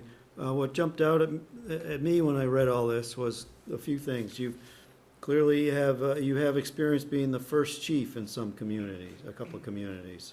And we're talking about our first full-time chief here. So that was interesting to me. You've been dealing with call department types of situations. That's obviously important here. You've been in a variety of different communities, which, from my mind, will give you a broader perspective on how things are done differently in different ways in different communities. I think you explained there was a gap of 7 years or something in the sequence here, but I think you didn't put the main experience on your resume. That may explain some of that. That's fine. I didn't really want to, I didn't see it on there, and, you went from 91 to 98, and maybe in that period you were up in Maine, so. You're right. So you explained it for me. That was a question I had. Page two of the resume is missing. Oh, there you go. All right. Well, I still was able to figure things out here. You've been very active, clearly, in professional organizations and certifications, as you described there. You've supervised EMT situations, and managed them. I'm not clear whether you're trained as one, or, yeah, that was me, Pat, sorry. You put the thing so low, what am I supposed to do? I can't flip papers. In answering the questionnaire that we sent out, and again, I appreciate that, the things that caught my eye and the challenges, you highlighted the importance of staffing, retention, recruitment, and mentoring. That's critical, I think, to us. You talked about working with the town administrator, the board of selectmen, as well as the folks on the team we have, and trust and respect's an important thing to you. That caught my eye. You do talk about the need for inspecting, testing, and evaluating the apparatus, and that makes sense, but, I'm going to want you to talk a little bit about that, if you could. Okay, I can clarify that. Chief McPherson and I have been playing telephone tags, and I was in Baltimore, and I didn't have all my paperwork when I did this. Yep. So that was. I'm not saying it in a bad way. That's why I wanted to say that. Since that time, I've had phone conversations with him, and I stopped at the station, and the deputy showed me around a little bit, and so I got a lot more knowledge based on that. Of what our now. equipment is and Exactly. capabilities and so forth. Good. One of the other things that popped out on capital issues, at Newport, you did a downsizing of the apparatus. Could you just talk about what was involved there? That was controversial with the organization. But with the town manager and the board of selectmen, it was a home run. And the reason I think it was a home run as well is we were able to replace 3 pieces of apparatus that were needed to be replaced immediately instead of waiting almost 15 years with the scheme of how things were going to happen. We had Maxim fire apparatus, is well known in New England, and we had 2 Maxims and a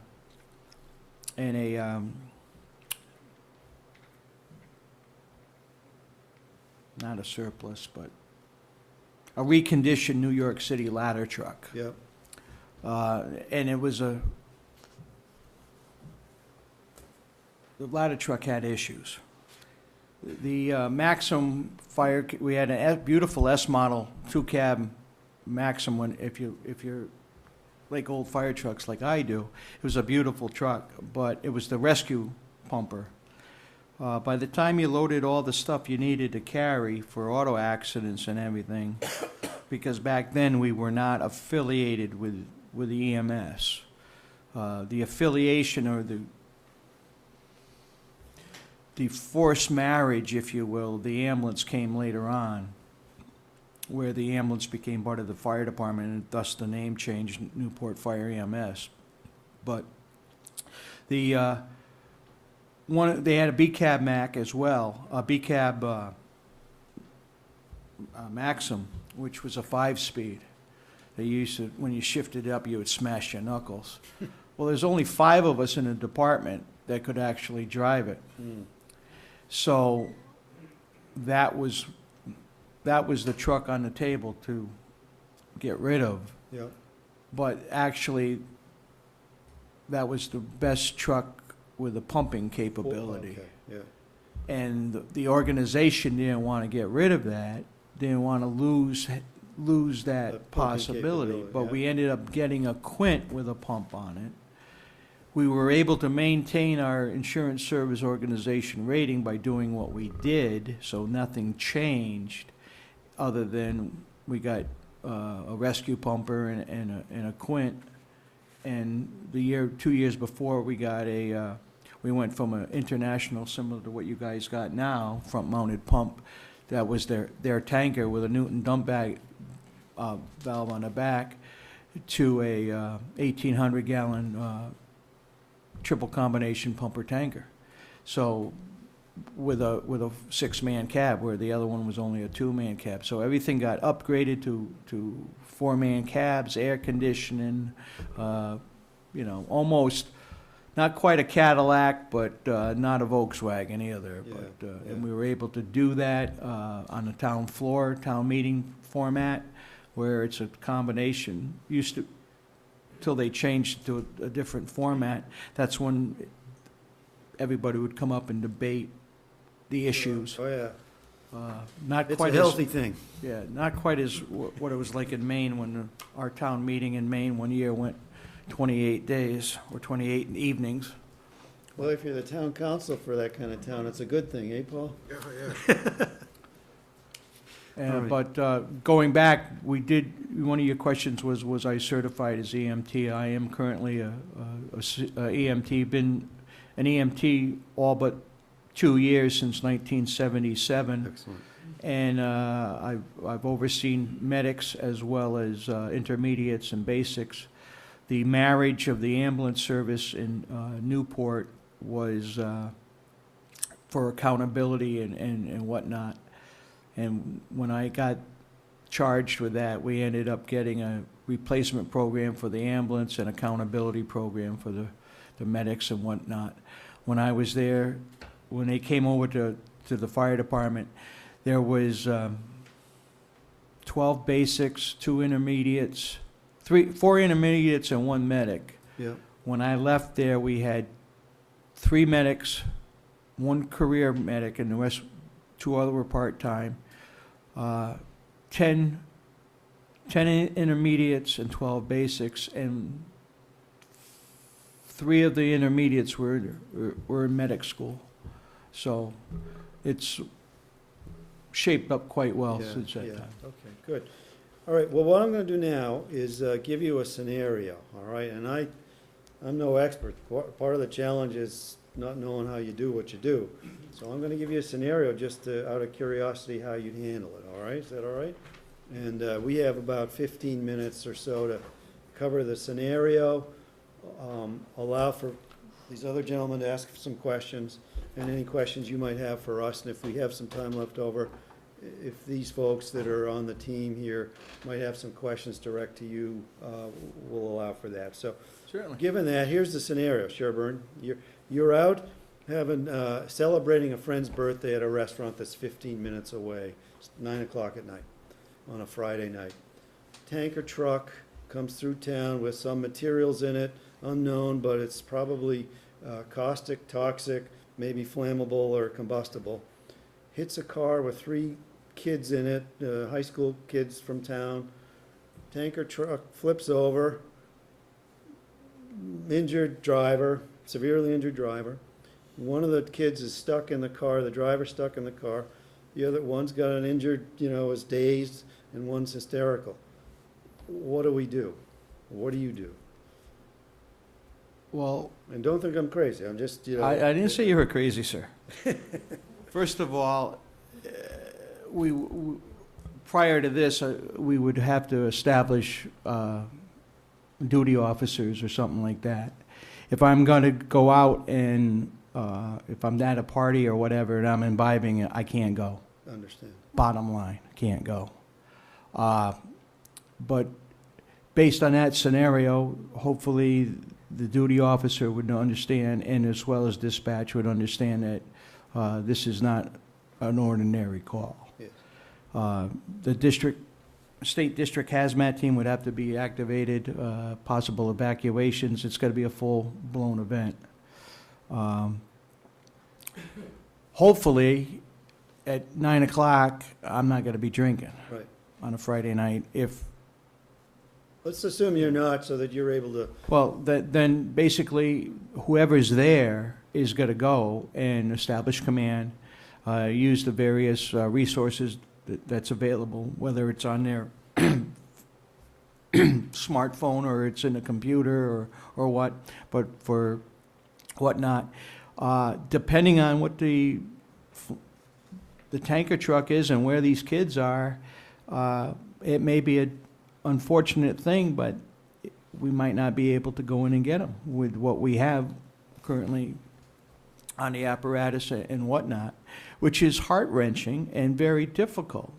I've been involved in watching people die in front of me from electrocution. Not a pretty sight. So, you know, it's all about training and know your capabilities and whatnot. If it's something that is available for the extrication, then they extricate with the proper equipment. If there is some decon involved, they know how to train. They should know how to do a scene decon, even if that's it's decontamination? that's decontamination with like a hose line, Yeah. something simple like that. You know, there's so many variables Yes. that can be thrown into that situation, you know. Is it wintertime? Is it snowing, you know? Right. Which compounds, you know, it's just, you could just what if. Understand, yeah. It's not easy. It's not easy being a firefighter or an EMT or a police officer in today's society. Some of the things that's going on in the hazmat world that's coming this way from the West Coast is gonna wreak havoc on emergency services with the suicide by chemical. Big phenomena going on, and meth labs that are happening. You know, when I was in Kentucky, we dealt with 2 meth labs in 7 months, but now they're coming this way too. So it's a difficult thing. But if I responded, we'd get there and would confer notes depending on who the duty officer and what their capabilities are. If they have more specialties in the field than I do, then that person would stay in command, and I would be a resource or whatever, a liaison, public information, depending on what it is. Triage officer, or maybe I'm just gonna, you know, suit up and be part of the team. Gotcha. But, you know, we're all team members, and the premise is we're all gonna go home safe, Right. and that's what we're gonna try to do. Terrific. Thank you for that.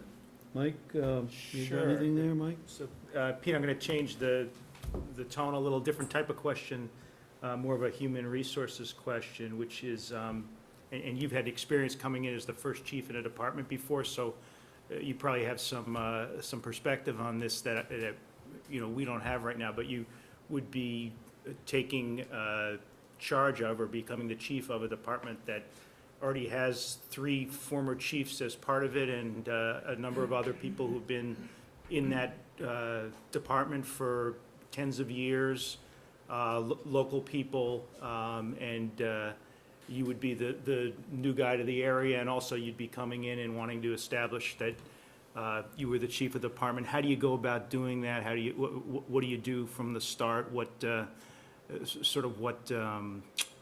kinds of discussions? Who do you talk to? How do you conduct yourself? What would be the approach there? Well, on the second Thursday of the month is a good time to go to the fire station, because that's when the association has a dinner. Okay.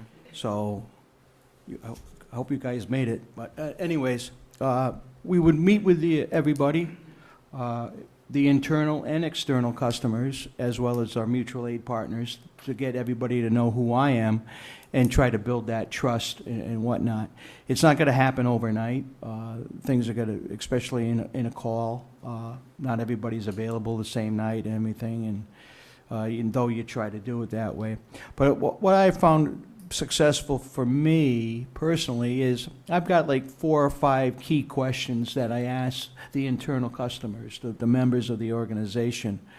And basically it's, what do you see wrong with the outfit? Where do you see you in this problem that you perceive in the outfit? If you could make 3 changes, what would those changes be? Where do you see yourself in 5 years? And why are you a member of this organization? And it's a confidential questionnaire. Some people will just write on that 3x5 card the question and give me a little sentence or statement. And I've had others send me a novel. And, but, you know, everybody is unique. Everybody has something to bring forward to the table. It's all about getting better. It's all about working together, learning together, crying together. You know, it's the fire EMS community as well as law enforcement, though sometimes law enforcement doesn't like to play well with us or vice versa. But we're all a unique family. And if somebody is hurt or somebody is got issues, then we all have issues. And we try to help one another. You know, in Newport, one of the guys that came on the organization while I was chief has just been diagnosed with stage 3 cancer. And he knows he's gonna, you know, he knows he's gonna die. And that's tough. It hurts us all. And we talk to him and whatever, but he's still a fighter. He's taking treatments and whatever, but the prognosis isn't good. So we're all in it together. And then, you know, we try to set benchmarks of what does the community expect of the organization? Where does the community expect to see us in 5 years? Can we meet those expectations? You know, will we have to change the way we are developing? Do we need to change the way we do business? The standards, all the different fire safety standards that are coming out may cause us to change, even though we don't want to change. I mean, I can remember early in my career, we had an air pack put on the engine. The engine came with a open air jump seat. That was before the doors were on the trucks. And the air pack was mounted in that seat. And if you went to a fire, you were supposed to put on that air pack. Have you ever seen 7 guys on a tailboard and nobody in the... That was us. So, you know, we're creature of habit. We're also reluctant to change. So we try to make change a continuum and have people buy into that. Not everybody's going to enjoy things, you know, but we try to work together, try to get consensus. As far as a community, we try to go out and meet the various organizations. You know, I came down, I don't know if the dump is still, if it's an active dump or a landfill, but that's a good place to meet people. It works. That's where people running for office go. So, you know, we just try to get everybody on the same page, mutual aid folks. The chief in Norfolk, not too far from here, is a friend of mine. He and I worked as marshals together in Connecticut. So he'll be a resource to me. Neil is an excellent resource. And hopefully he won't change his cell phone number. So. Good. You good? Yes, thanks. Paul? Well, I see we're just about out of time, so cut me off when you Well, want me to. No, Stop. we got 4 minutes, 5 minutes, so. I don't understand your resume, so I want to ask you some questions about it. When you sign your name, you put after it all these initials. I wonder if you could tell me what they mean. EFO, Executive Fire Officer from the National Fire Academy, 2002. CFO, Chief Fire Officer from the Commission of Fire Service Accreditation. Me Fire E, That is Master and Member International Fires. It's an international group out of London. I met their credentials by being a chief fire officer in America, as well as being a executive fire officer graduate. under certifications, you list your emergency medical technician, National Registry in state of New Hampshire and Kentucky. Are you an EMT in Massachusetts? No, but I'm willing to become one. It's a reciprocity process, from what I've been told, where I fill out some paperwork and then maybe go do a practical and Then- pay a fee. Then, as I read your resume, you were last employed as an officer of a fire department 2 years ago in Kentucky, and there you were the director of, chief of department, director, Twin City Ambulance Service. That's correct. And I'm not clear how that, and you were there for only 1 year. And why did that end after 1 year? Was it, or let me put it more directly. Did they ask you to leave, or did you quit? They asked me to leave after the change of the city council and the mayor. The agreement I had with the previous mayor and the city manager was, if my credentials weren't up to snuff, because Kentucky has a different grading program, that I was allowed to take the courses. I started to take those courses. There was 8 particular courses I was shy of, according to the Kentucky Fire Service Board. I had taken 3 classes, and I had scheduled the other classes throughout the state, knew when they were, and was going to take those.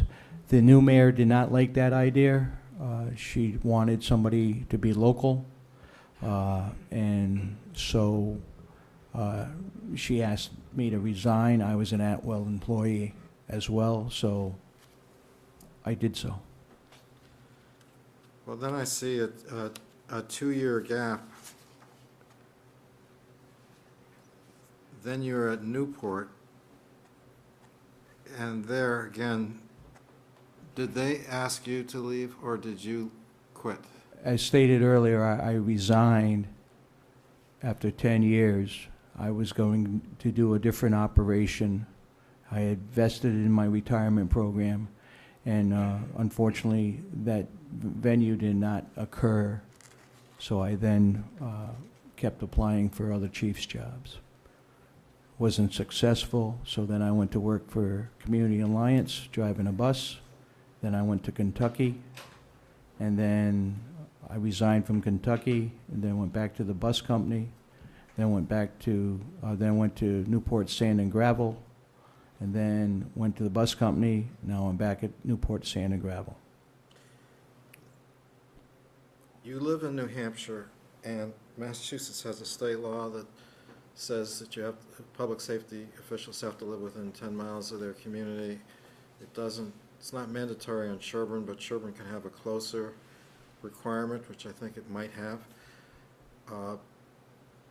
Would you intend to move to Sherborn, or were you planning to commute from New Hampshire? I would commute for a while but the intent is to relocate in the greater Sherborn area. I don't think the salary will allow me to purchase a residence in the town of Sherborn, but I've been looking at things in Holliston and Medfield on the internet. If Sherborn had 3 chiefs, an administrative chief, a training chief, and an operations chief, would it be correct that you would feel most comfortable as being the operational chief? The operations chief? I would be comfortable in all of the above. I've done all 3 of those jobs in various levels of my career, and as a chief, I've done those as well. I've commanded incidents involving a mill fire that lasted several days, a ice rescue, child through the ice involving 35 agencies and over 135 people. Unfortunately, it turned into a body recovery the next day when we reunited Nathan with his family. So I've been involved in operations. As far as administration, I've done personnel issues, I've done budgeting, and all the things that are involved with administration.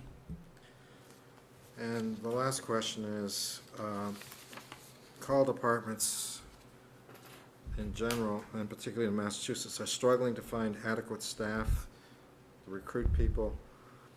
What would you do to recruit and retain firefighters and EMTs for the Sherborn Fire Department? One of the questions I alluded to in a questionnaire was to contact members of the Massachusetts Call Firefighters Association.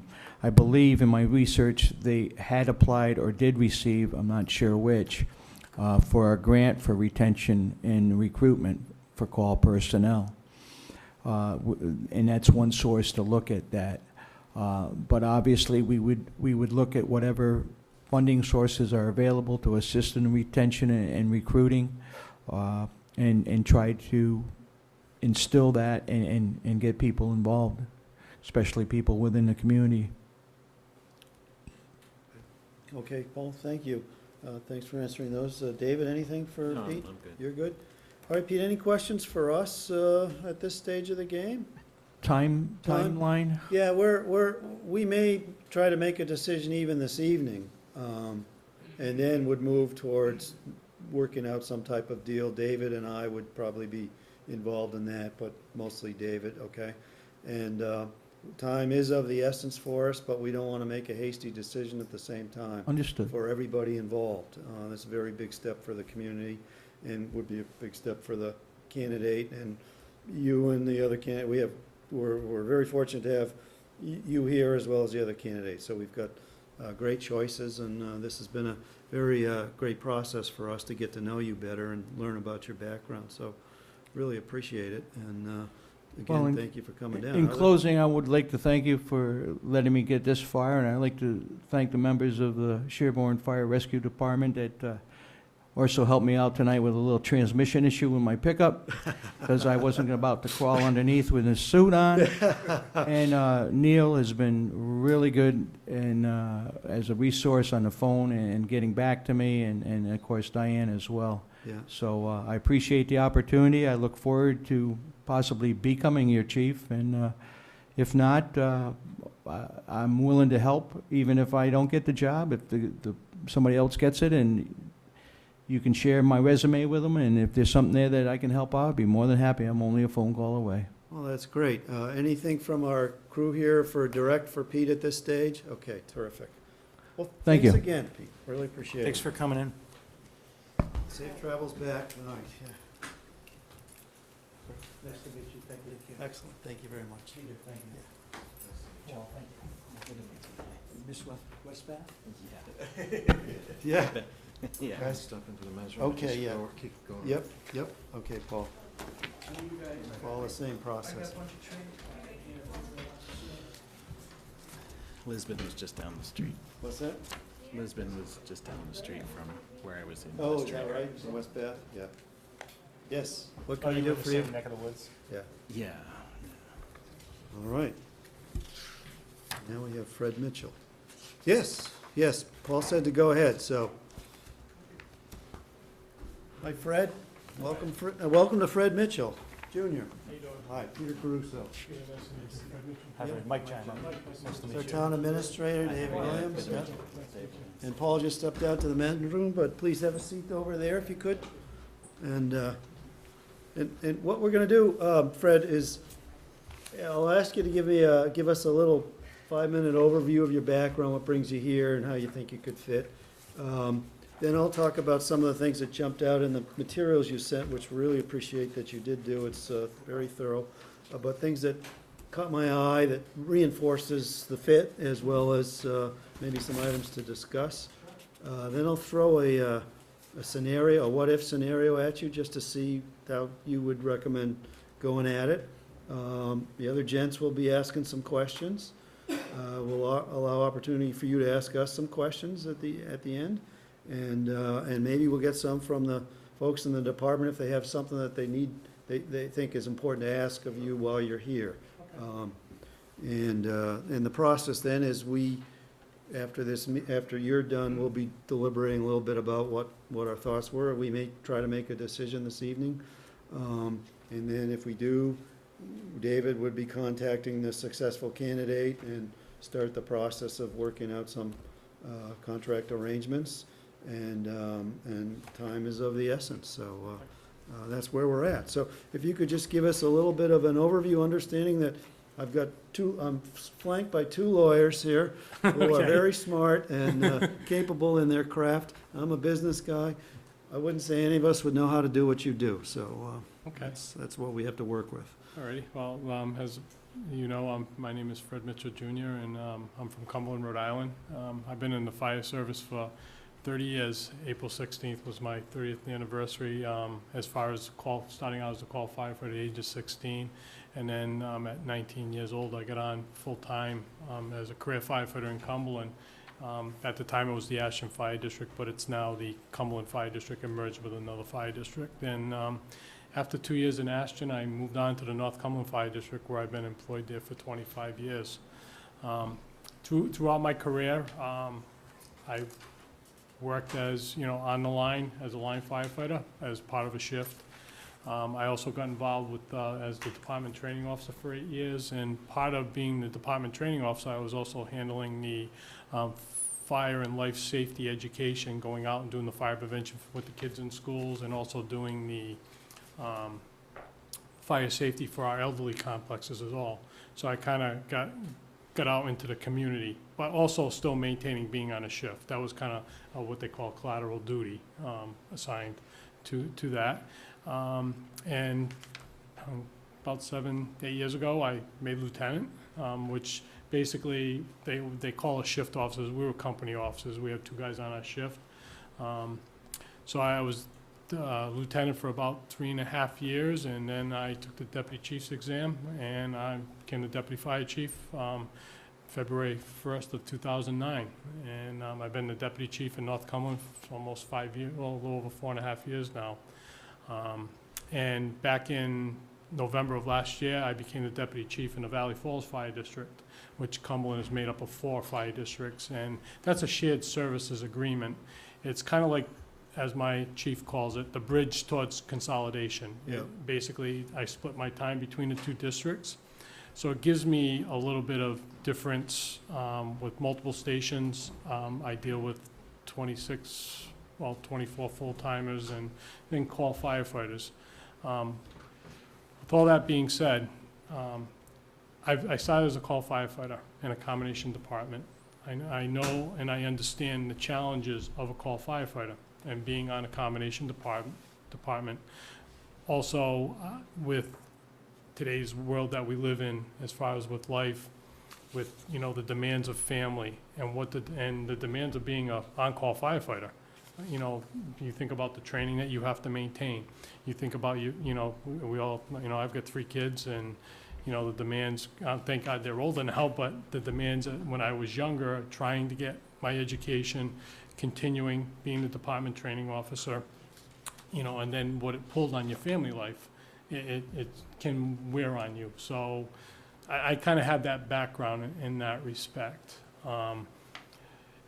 The challenges of the fire service as a whole, because the fire service is ever changing, you know, EMS, you know, is big.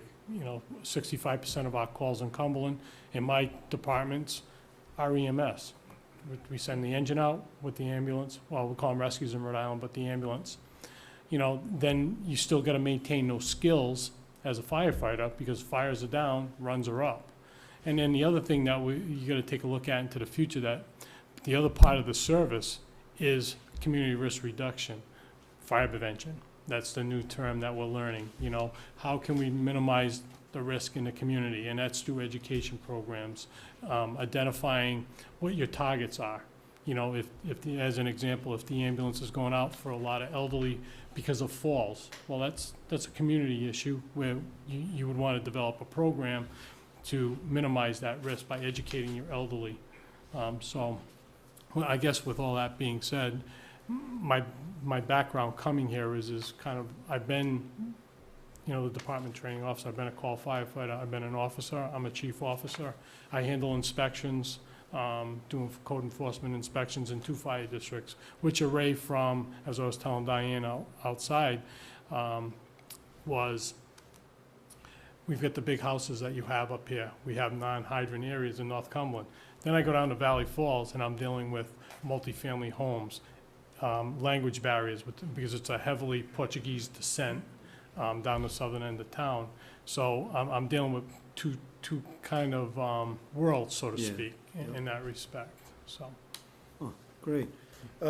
Terrific. Well, that jumped out at me. Your progression up the ranks really jumped out at me. That's a great progression, and it has a lot of similarities to the progression. You know, if one of our guys ultimately grew up to be a chief, or even as they progress through the ranks, I thought that was good. How big is Cumberland? Cumberland is, or North Cumberland, whatever well, it is North there. Cumberland is 10 square miles. It's Okay. It's probably about 6,500 people. Okay. Basically made up of some plats, and up in the northeastern part of the district, we've got a lot of non-hydrant areas, and that's bordering Plainville, Rentham, big houses, Yeah. 2.5-story garrisons, Yeah. you know, long driveways. If you go up towards Camp Carana, the houses, you can't see them from the street. All you see is probably 1,000 to 1,500 foot driveway in the back. So Yeah. it's definitely tanker work up there. I wasn't clear on your EMS experience. So could you just expand on that? Because, I mean, you did touch base that the greater call volume is that way, and certainly that's the case here in Sherborn, at least from my perspective. So talk a little bit more about your EMS capabilities, experience managing, and so forth. Well, basically, our EMS is the town handles the transports, okay? It's a third service. It's not, because we're 4 separate entities. Yeah. So the town handles the transport end. But we run what we call a Class C license. It's a non-transport engine company, BLS, with a defibrillator on it. And we have all of us are all EMTs. We have a couple. So you're an EMT? Yes, I am. Yeah, okay. We have cardiacs, which is a step below a paramedic in Rhode Island. And then we have, you know, the array of the backboards. So we can start initial treatment, basic life support, and if EMS needs a driver or additional personnel, we'll take them off the engine and they'll go to the hospital. We do third-party billing for our auto accidents and our technical rescue responses. Yeah. Okay, that's good to know. You have a slew, I mean, 3 pages of certifications and courses and so forth. I mean, you've really worked hard at getting into all these courses. Just talk a little bit about that process, how that works, and how you might see yourself educating yourself further in this role. Right. Well, as the fire service is ever changing. Like I said, I started 30 years ago, this past April, as a call firefighter. And shortly after that, figured out, and the reason why I got on was my dad was a member of the Cumberland Hill Fire District, and he ended up working there full-time for 17 years. So I kind of wanted to follow my dad's footsteps. And one thing I've realized that if you want to move up the ranks, you got to educate yourself. You just can't, and I said this to my chief, we had this discussion, is we don't do a good job with our own people of preparing them to be officers.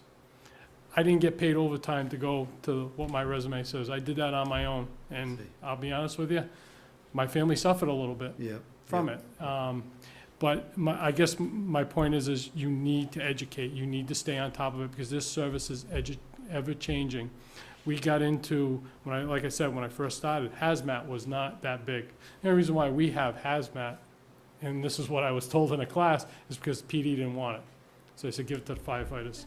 So no, that's what I told, and I wasn't told that by one instructor, I was told that by a few. But you need to constantly stay on top of things, because as most of our calls in Cumberland, the engine's going out, the rescue, the ambulance is handling it, and we're going back in service. So the fires, like I said, the fires are down, so you need to stay on top of that. You need to stay on the latest trends of tactics and strategy. Like this new thing, fire prevention, we all know, the do's and don'ts of, being safe. But this community risk reduction, it's taking it to the next level by coming out, by having the fire department put a program together. If you had, a population in your community, like I said before, about falls, or if you had an abundance of chimney fires, you'd want to put a program together to educate your people so you can reduce that risk. And as I was, my chief and I went to the Mass Fire Academy and sat through a program, community risk reduction, and when we left there, I told him, I says, the guys in the bigger departments that are the fire marshals, the fire inspectors in the larger departments, the fire marshal, in my mind, going forward, is going to be a program manager. He's not going to be the guy going out there, doing the inspections, because he's going to be managing, because that community risk reduction, those duties are going to be funneled down to the guys on the trucks eventually. Because if the fires are down, the people are going to look at it and say, why do we need you? So it's going to be more of the administrative duties moving forward. As far as fire prevention inspections, is going to be funneled down, I believe, in the near future to keep the guys on the trucks, because communities don't have the resources to have a fire prevention bureau, and again, we're probably talking apples and oranges, but but looking at this department going forward, is I can envision the firefighters getting involved heavily in community risk reduction. Okay. I really appreciate you really gave some good answers, thorough answers to the questionnaire that we sent, and that's helpful to get ready for meeting you. I really appreciate your candor on one of the reasons why you're here is that you've got the uncertainty of the Cumberland's fire structure is uncertain there. So I appreciate that. It does jump out that you have good expertise in administration and so forth. I want to touch base on your answers to the challenges, and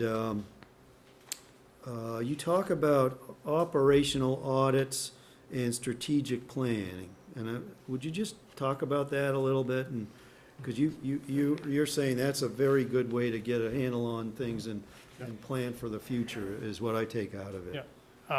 Basically, what I mean by an operational audit, as coming in as the new fire chief, I'm new. I'm the rookie, so to speak. My resources are sitting to my left in the audience. Those are the people I'm going to go to: the deputy chief, the captains, the lieutenants, and even the firefighters.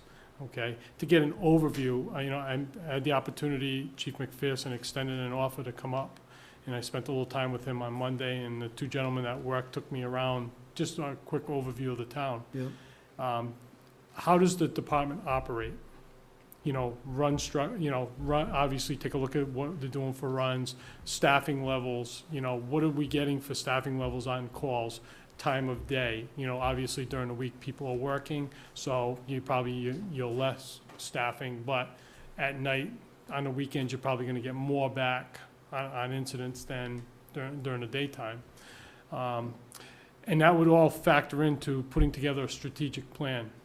Basically, like I was told, sat through one of the seminars recently at Anna Maria, Kelvin Cochran says, when you go into a position, when you leave a position, you want to leave it better than what you came into it. So basically taking what the Sherborn Fire Department base is right now, which is very good, and building upon that. Yeah, And basically moving the department forward and upgrading the service delivery model, as you can say, to make it better for the taxpayers. okay, good. You had good answers about the service level maintenance and staffing assignment, you know, being smart about that. You were very good. I was really impressed with your looking at the Sherborn's equipment and so forth. You gained you really prepared. You got to know our equipment pretty well there in terms of what you were talking about, so that was good. One of the things that I just want to be clear, because you talk about, you know, working with the Board of Selectmen and so forth, but the other person that really needs to be worked with, particularly on a day-to-day basis, is that good-looking guy right there, who's fairly new. He's been with us a little over 3 months, and he's one of our most important hires, and this is one of our most important hires. So it's, just wanted to point that out. Yep. Let me just give you the what-if scenario, just to see what you'd do, okay? Could I just add to that? Absolutely. To what you're saying, and yes, and I probably should have, the town administrator, because he's the guy that oversees the whole day-to-day operations of the whole town.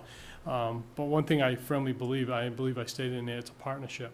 Yes. We need to be partners in this, you know, because ultimately it's gonna reflect the service as a whole, you know, and if the fire chief, I kind of look at the fire chief as the fire service expert. And Yep. for lack of a better term, because if the fire chief ever came in and said he knows everything, get away from him, because nobody knows everything in the fire service.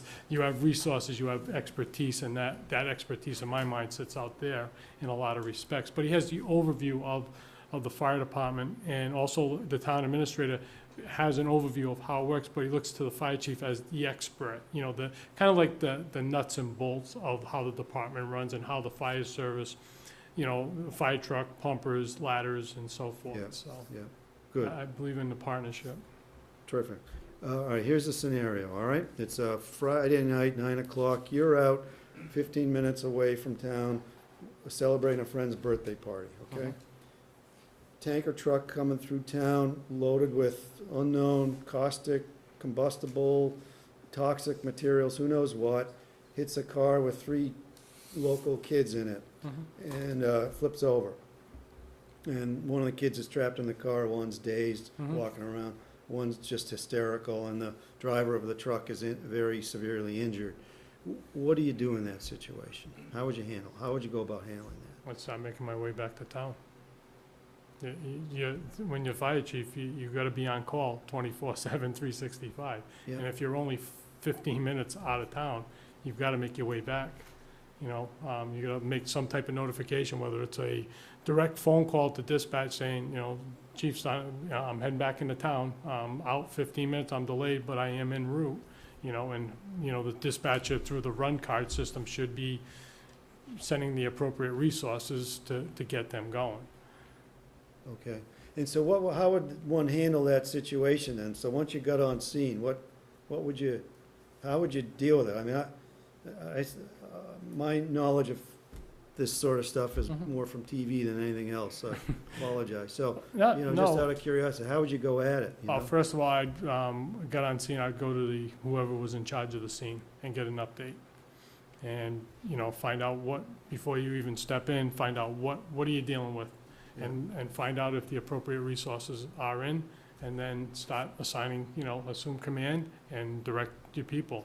Because in the structure of incident command and, you know, being the fire chief, you know, you can let your junior officers operate, you know, and just kind of take a step back and let them do their thing, but also you are in command, you own the whole scene.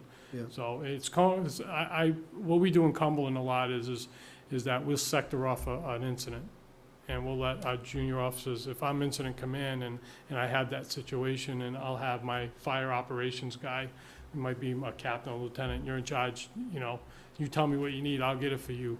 You deal with the tactics. If we have to mitigate the incident, how we gotta do it, you get it done. I don't care how you get it done, but you take care of that. I shouldn't have to go over there and start telling you and your guys what to actually do. If, you know, lieutenant, captain, this is what, you know, this is what we got, this is what we need, get her done. You know, then if we have EMS involved, or, you know, patient care, then we'll put a company over there with EMS and to assist them as well.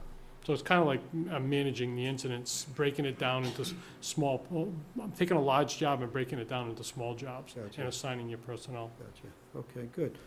Mike, you got Sure. something for Yeah, Fred. Fred? So you would be coming into a situation, first chief in a fire department with a lot of people who have been on that department for decades or many years at least, all local people. You're coming from out of town. You're going to have 3 former chiefs who are still on the department, and you're going to come in and establish yourself as chief and establish a relationship with these guys. And I just wanted to hear you talk about how you would go about to do it. What would you be looking for? How would you make that transition for yourself and for the department? Well, I think I think I've basically already started that. When I went into the first phone interview, I talked to Lieutenant Buckler on the phone. We had a conversation. I was getting ready to go in the bank on a Saturday. I did get in there, though. And then through the interview process, spoke with Chief McPherson, and also Lieutenant Buckler was on the committee. I came into town, as I said earlier on Monday, spoke with Chief McPherson, spent about a little over an hour, and Deputy Douse came in and got to speak with him for a few minutes, get to introduce him, to myself, in which I'm grateful that he came by, and also to Chief McPherson for taking the time to out of his busy schedule to, come in and answer give me an overview if I had any questions at the time. Probably the biggest thing is touching bases with the deputy right away and sitting down with him, because again, he's got the overview. He knows the ins, what's the department like? Well, what are the challenges? I know some of the challenges just by what I've read, through the department, how it is, staffed during the daytime, the challenges, and being in a small community that sometimes your manpower is limited. And then after meeting with him, I'd like to meet with the whole department, introduce myself, and tell them who I am, and once all that transpired is probably take, about 30, 60, maybe even 90 days. Just watch how the department coming in every day. Coming in every day and looking, how it runs. And then within that 60 to 90 days, meet with the officers. Then start discussing, okay, this is who we are now. Let's start building. Where do we want to go? Here's my ideas. This is my concerns. This is what I believe the department needs. But also, again, these gentlemen have been with the department for a lot longer than I have. They know the landscape. They know the town. They know the needs of the town. That's where I'm going to draw from. And then formulate a plan so that way there we can build a roadmap. This is where we are today. This is where we want to go. And then that's where you folks come in to get you folks on board. So when the citizens asked at the town meeting, when the fire chief lays out this plan, and they're all looking at him like, is he for real? Or, all the eyeballs thought, oh my God, that we're all on the same page. That's how I would basically go about it. Great, thank you. Yep. Welcome. You good? All right. Yeah. Paul?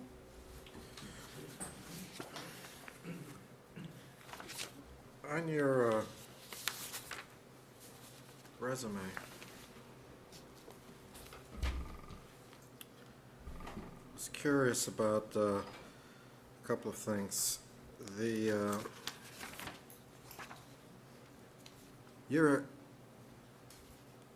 Are you a Massachusetts EMT? No, I'm not. You've listed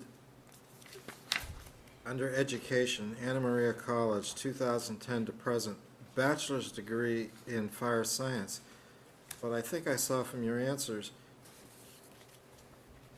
well, let me ask you flat out, do you have a bachelor's degree in fire science? 4 classes away from it. It's to the I started in 2010. I'm actually taking a class right now, and my projected completion date after this class will be the end of February of 14. I'll have my bachelor's. But you don't have it now? No, I don't. I'm almost done. Okay, I was just confused Sure. because you listed a bachelor's degree here, but You also It- listed you're still Yeah, I'm at- still present, I'm presently enrolled in it, and The other thing that confused me was that you have yourself down as deputy chief, but you also list yourself as a member of the firefighters local 2722. How can you be a member of the International Association of Firefighters and be management deputy chief? well, the deputy chiefs in Cumberland and the districts are in the union. The contracts are covered. I'm part of management, I'm part of the administration, but I'm also part of the local as well. So I do work on the trucks, I'm eligible to work on the trucks. So my job is administration, operations. I do go out on the calls, with the guys. It all depends. If I'm on during the daytime, I'm in the car. If I'm working overtime, I could be the officer in charge of the truck, and we give our officers, if I come in and work overtime in a firefighter's spot, if I'm driving the truck, I'm driving the truck. If I'm riding the back step, I'm on the back step. So, Well, maybe I don't understand the position of deputy fire chief. What, in terms of the hierarchy, is there a position above deputy chief? chief. It's the fire you chief. just- I'm the number 2 guy. So you're the guy right below, there's nothing else in the hierarchy? Nope. Okay.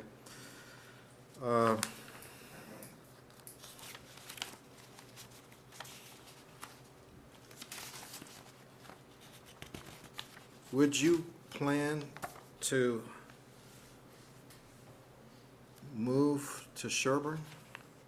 Or Yeah, I what- would. What is your plan? You would commute from Cumberland? No, that's too far. Definitely too far. But by the time, the fire comes in, they have the fire put out, hose back on the truck, and all be going home. Now, my intention would be, if I could find something in Sherborn, I don't know if I would, but the neighboring towns within, I don't believe it should be too far. I work in a town that's 28 and a half square miles, and one fire district where my desk is in North Cumberland. When I go to Valley Falls, it's a long ride south, and depending time of day, it can be a few minutes. It's probably at some points, depending time of day, going to Valley Falls could be about a 12-minute response for myself. And and my gear's in the car, I'm just coming down the stairs, getting in the car and leaving. And we're not talking about putting gear on right now. So, yeah, I'd be looking to definitely move. The fire chief needs to be able to get in town pretty quick, if he's not already in town. Well, how close do you think a fire chief should live to the community in terms of miles? I would say within 5 to 10 miles, somewhere in that neighborhood. He should be able to get into town pretty quick. If we divided the Sherborn Fire Chief position into 3, one an administrative chief, the second a training chief, and the third a operations chief, would I be correct in thinking that you'd be most interested in the training position? Because you said you were the training officer for 8 years and so on. Is that what you'd be most interested in? I'd probably be more interested in the operations, going out on the calls, because anytime I have the opportunity to get out behind from the desk and go on a call and help somebody, sign me up. I understand the paperwork. I have paperwork that I have to do every day, review reports, inspection reports together, and I always stay on top of it because the last thing I need is my chief coming down on me. But I enjoy the training part because you got to keep your skills up, and that's one of the reasons why I got involved with training is because I wanted to get I was only operational, I was a line firefighter. I wanted to start getting more rounded on the fire department, other aspects of the fire department. It just wasn't going out on a call, there's more to it, and get involved. And being the training officer, you got exposed to a lot of different trainings, you got exposed to refining your skills, you get to start networking with firefighters, with people, so, you picked up different things along the way, so. Last question. Many call departments are struggling to find adequate staff. What will you do here in Sherborn to recruit and retain firefighters and EMTs? Well, I think the first thing is to come up with a recruitment drive, and it's more or less marketing. There are a lot of guys out there that want to be in the service, but they don't know how to get into it. You know, there's a lot of requirements nowadays. When I started 30 years ago, because of my dad, you know, I went to the fire station, see the fire chief, and next thing you know I'm 16 years old. Okay, kid, get on the back of the fire truck. Well, the requirements and the liabilities nowadays, getting the training, not only EMT training, but firefighter level 1 and 2 training, that takes a while. There's a lot of hours. It's probably 3.5 months we're looking at to get a guy fully trained. It's a cost factor. You got to outfit them, and turnout gear 30 years ago was a lot cheaper than it is today. So that investment. So I think the biggest thing is you got to market it. You got to get it out there, you know, and not just in the local papers, but through the associations, the Fire Chiefs Association, through, you know, the fire, you know, I don't know if Mass has a call firefighters association. They start marketing it through that, so that way you know, you can start getting the people interested. That Sherborn's looking for trained firefighters, trained EMTs, and this is what we have to offer. The other thing I would look at is the college. I would look at the college because I know there's programs out there in other colleges in New England that have, you know, where, you know, here's an opportunity to get some training, maybe take a look at getting some college credits, because EMT, I know when I took my EMT, I took it at Community College of Rhode Island, I got 7 credits towards my associates. And take a look at that and say, maybe we can draw some of the college kids in. Short-term investment, but it might be an opportunity to get some people interested in the department. You might just sway them to, you know, going into to that end of, you know, the fire service on a medical end or on the fire service as a whole. Thank you. Good, great. David, any questions for Fred? Can you just talk about any grant writing experience that you've had? I did a little bit with the Rhode Island DEM, with forest firefighting grants, which basically we got a lot of Class A foam for our new engine as a compressed air foam system on it. I did write a grant for a physical fitness grant through the AFG, and was unsuccessful in that. But I have written some grants.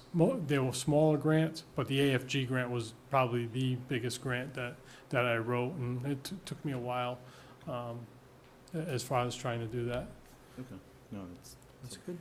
All right, do you have any questions for us that we can help you with, or what you want to learn about the town, or? Well, I know the town's around 16.5 square miles, according to the website, and about 4,200 people in it. Yep, The water, that's, well water. yeah, and there's no hydrants in town. The beach area, was it the farm pond? Farm yes. pond. Yeah, Is that's an operational beach during the summertime yes, where it is. you have people, Lifeguards, yeah. lifeguards? Do you get a lot of people coming into the community to attend that beach at all? Or they can go on the beach at no charge, but if they're parking down there, Mhm. they have to have a permit. Okay, So there's a limited number of out-of-town permits available. okay. How big is that? How big is the beach and the pond? The pond? How big is the pond? Yeah, how water-wise, just for curiosity? It's more than 5. Half-mile wide by, Yeah. It's about a yeah, half mile Half in mile all across, directions. yeah, each way, yeah. I think Okay. it's more than. Might be a little more one way, right, longer? Yeah. 120 I don't acres? know, but, yeah, and the beach size is, how big would you say that beach is there? 100 yards long. something Yeah. like that. yeah. Football But field size. supposedly, at one day, there was 1,000 people. Went in and out. Oh, wow. A busy little place. Busy Oh, little it's a place. busy place, yeah. I noticed basically all the businesses are on the main drag by the main station, more or less all the businesses. Yep. As far as that That's goes. correct, yeah. Yeah. Okay. And the other thing is the second station that houses most of the equipment is there's no other, it's just more or less the trucks are in there, there's no other living space or anything like that? Okay. No, no. It's heat and electricity, no running water. Okay. Can I ask why you wanted to know how big the pond is? Just for a back, just to get an idea of, you know, the use of it and how big is it versus and yeah, I probably should have followed up with access points. Are there other access points besides the beach area that go along through backyards and, It's all through private residence. right, okay.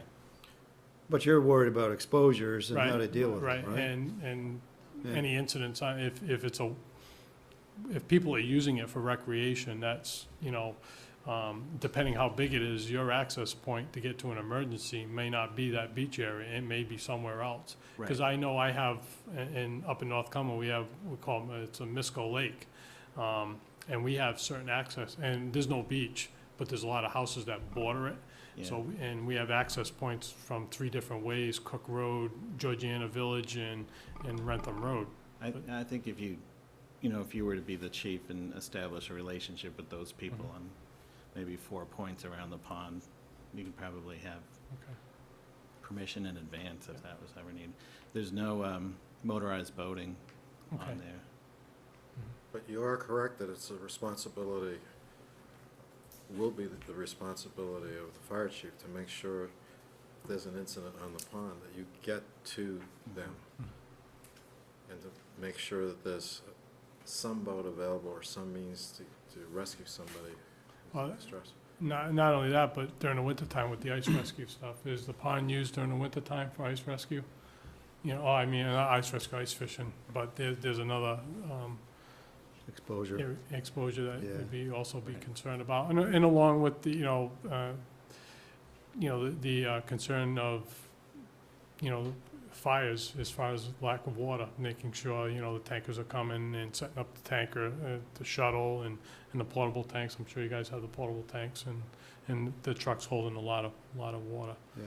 And I noticed the dry hydrants, we have one in our district, but we don't use it anymore because they put a development in and the town laid the water line and put the hydrants in for us.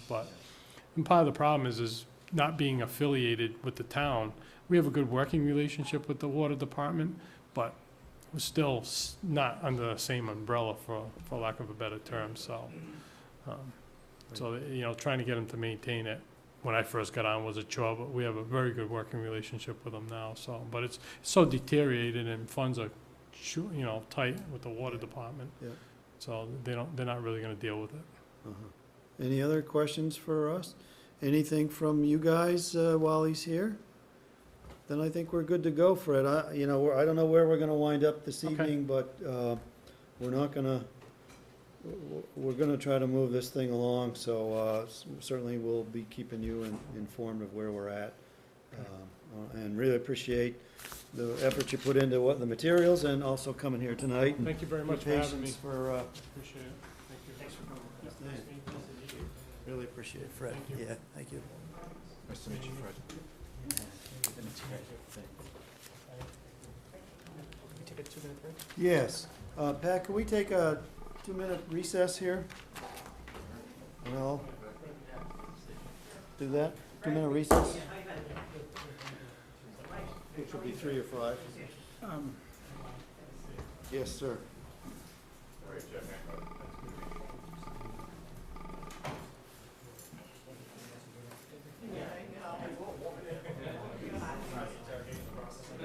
You guys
Okay, we're back from recess. Thank you very much. And this part of the agenda is where we get to do a discussion about what we just went through. We had, I think, 3 terrific candidates, so the Fire Chief Selection Committee did an outstanding job of bringing forth these 3 individuals, and really appreciate that they were here, sharing their evening with us and their background. And I think everyone was quite candid about who they are and what they're looking for, why they're here.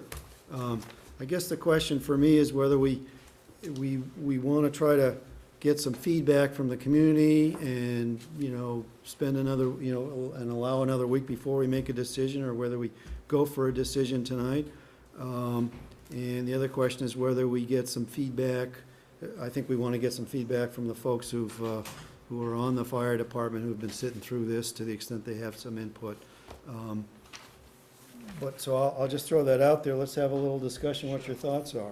I mean, Mike? yeah, Peter, I think based on that, and I agree, I think the committee did a great job of bringing people in. I think they all had very excellent qualifications, but I think I could make a decision tonight. And I Okay. think it might be given the timetable we're dealing with, I think it might be in our interest to try to make a decision tonight. And I do want to hear, I've already had informal discussions with a few people who saw the interviews, but I'd like to hear a little more from the folks who showed up tonight. Okay, all right, so we'll get to that then. Paul, I'm just curious what your thinking is in terms of tonight versus next week, for example? Well, one of the things a prior board tried to establish as an operating principle was to not make decisions immediately, to allow the public to watch this and to provide comments. And so, in due respect to the prior boards, I feel like that makes sense. And also, there's some missing ingredients for me. Before I like to hire or decide on hiring, I do like to hear the background checks and the reference checks. So I would want someone to brief me on what they've learned about each of the candidates and strengths and weaknesses. And I didn't see that in the materials here. So I would prefer allowing input back and getting a little more information. And actually, I'm with Paul on that, and I think we've discussed with Neil that we might have a little bit of extra time than we might have thought earlier in the day, for example, to allow us to come back next week and make a decision, okay? That's fine then, if Neil's okay with it. Yeah. I feel like we've cut this pretty close already, Yes, so. yeah. I think allowing the week for the reasons Paul described, look at some background checks to get some further feedback would be helpful. I think I could make a decision tonight, but it might be a different one than you've got, so I'd like to, see where we go. And maybe we can discuss a little bit about what we heard and what we think Sure. about the folks. But first, if anybody, particularly in the fire department, has some input about the individuals and how you thought their fit would be with the department, that would be very useful. And appreciate you hanging in there and paying attention. Anybody? You want us to come up there? Sure, yeah, if you want to come up, go for it. So, speaking as an individual, right, not as the chairman of the committee, not as the fire chief, Yes, obviously one of the things that's important to us becomes medical training and experience. yeah, So you can see that there is differences amongst the candidates in terms of medical qualifications. 2 of the people have out-of-state licenses at the basic level, and 1 person has an in-state license and is a paramedic. So although he can't operate as a paramedic today, he could certainly operate at the eye level for us, which is important during the day, because that has been one of our challenges that we've had. And also in the future, by the way, he might be able to help guide us to become a paramedic level service. And you say, okay, well, big deal, what does that mean to the community? It means 2 things. Number 1, better service. So, for example, if someone's having a heart attack, if you had a paramedic level service within the town of Sherborn, we could start administering drugs and doing advanced life support techniques for that person. Number 2, we currently pay vendors to provide paramedic level service for us. So whether they're operating at the eye level or the paramedic level, in some cases we have to call the paramedics to start an IV. So if you had someone who could operate at the eye level, right, they could probably start those IVs and hence save money. Long term, all right, we could probably save money and provide better service, again, getting up to the paramedic level of service. I do want to say, having said that, that would require some investment, but you would also save on your yearly expenses potentially, and we might do more calls. And as you know, if we did more calls, ALS calls to surrounding communities, that would be able to increase the ambulance revenue. So one point just becomes level of training experience as an EMT is critical for this community, right? And also getting back to if someone's not licensed in the state of Massachusetts, there is a period of time in which they need to transition. So that means, you know, very simply, they can't start, or when they start, they may not be able to operate on the ambulance for a period of time. I don't know how long that may be, right? But that does create a little bit of a challenge for us in the sense, as I said before, John, Josh, and myself, when we have chiefs, occasionally we have to do transports because the second person may not be available, their car may not start, they may be stuck in a snowbank. So, All right, so I guess I didn't appreciate those distinctions, all right? Paramedic, EMT, that, and I don't appreciate, or still don't, I still don't appreciate, even though they're not certified in the state as EMTs, they can be. And what we're really looking for is someone to lead the department, take the big picture, not necessarily start IVs out in the field. So I need you to help me sure. grasp that better, because that didn't come out. You know, I looked at him and said, okay, you're an EMT, you're an EMT, you're an EMT. I mean, what's the difference? So there's operational, which is what I just referred to, Yeah, right? And the fact that, again, the fire chief in Sherborn is a working chief. I Right? understand. So that's the one element I just discussed. The second element becomes being an ALS ambulance, there is additional requirements placed in our ambulance. So I'm not an ALS person, and very simply, I don't understand all the policies and procedures relative to ALS, all right, and ALS care and protocols. So having a fire chief who understands those would be advantageous from an administrative standpoint. But So do you they're better think able these- to navigate. And so you don't think any one of these guys have this transferable skills to have that understanding? That I think they do, I'm just pointing out. that one when you look at one three, clearly, yeah. Okay, there's two who are basic EMTs, that there is a distinct advantage. To right, the one that's in the- someone having their paramedic versus being a basic EMT. Yeah, So okay. that's one part of it. I'm gonna have Can to we study put some that. names to that? I mean, you said there are two that are EMTs. So Tim Morrissey was candidate number one, and he is a licensed paramedic in Connecticut and Massachusetts.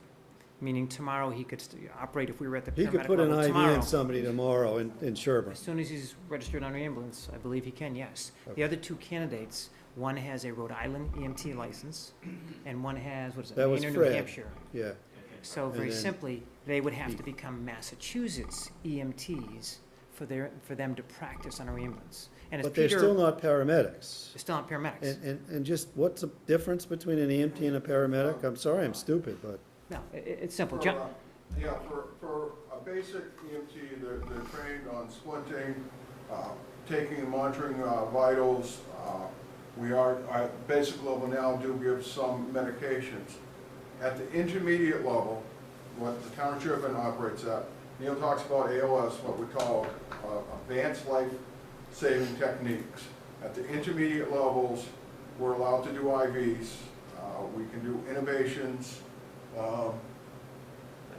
And that's it. At the paramedic level, you're now doing cardiac monitoring. You're putting monitors on people, you're reading strips, you are giving more advanced level drugs. At this point in time, since the time I've become an EMT, you know, everyone can give an EpiPen, aspirin and stuff, but paramedics can give some more of the life-saving medications that a basic cannot. okay. But we're trying to hire a fire chief sure. for the 10-plus years, the next 10-plus years. That's the most important thing Yep. we're here to do. You're not a paramedic. Correct. You're an EMT, or you're not an EMT? EMT basic, yes. EMT basic. But you've been an outstanding fire chief for the town of Sherborn, see? But you're not a paramedic. Correct. I don't hold that against you. I understand the cost savings, but I gotta believe hiring the right fire chief will generate cost savings in many other ways, Absolutely. right? So Just so, understand. and I'm not, I have no set position. I'm just understanding where you're coming from. From a service perspective, our goal, at least my goal has always been, and we've talked about this for years, is moving the Sherborn Fire Department to the next level in terms of service. Yes, So I guess what I'm saying to you is, in terms of pursuing that future goal of providing the best service to the residents of Sherborn yeah, in the most timely fashion, right, and potentially doing it in a more cost-effective fashion, you want to have somebody who probably has greater knowledge who could help you navigate that as you move to the future. yeah. So again, that is something that certainly has been discussed for years, is how do we get the Sherborn Fire Department not just to the ALS level, but to the paramedic level? So somebody having those skills and certifications helps you go to that next level. We don't want to stay at the same level we're at today for the next 20 years. You want to progress as the industry progresses. So just again, Peter, one small But can't you consideration. staff paramedics, I mean, in other ways? Since we pay people $7.25 an hour, let me suggest to you that we've had quite all a right, challenge all right, all right, all in right. maintaining medics, and that's why having a full-time medic Yeah, is advantageous during the day for us. So again, that's just one component. okay, no, I right, of the appreciate that. overall Yes, thank process. you, appreciate that. Yeah, From an experience level, I would just say to you that if you look at Fred Mitchell and Tim Morrissey, they both work in pretty busy fire Yes. departments, and they do a significant number of calls. They also have a very diverse, shall we say, population. yes, So I just say from a command presence standpoint, that both of them have excellent experience, right, from a command presence standpoint in having to deal with industry.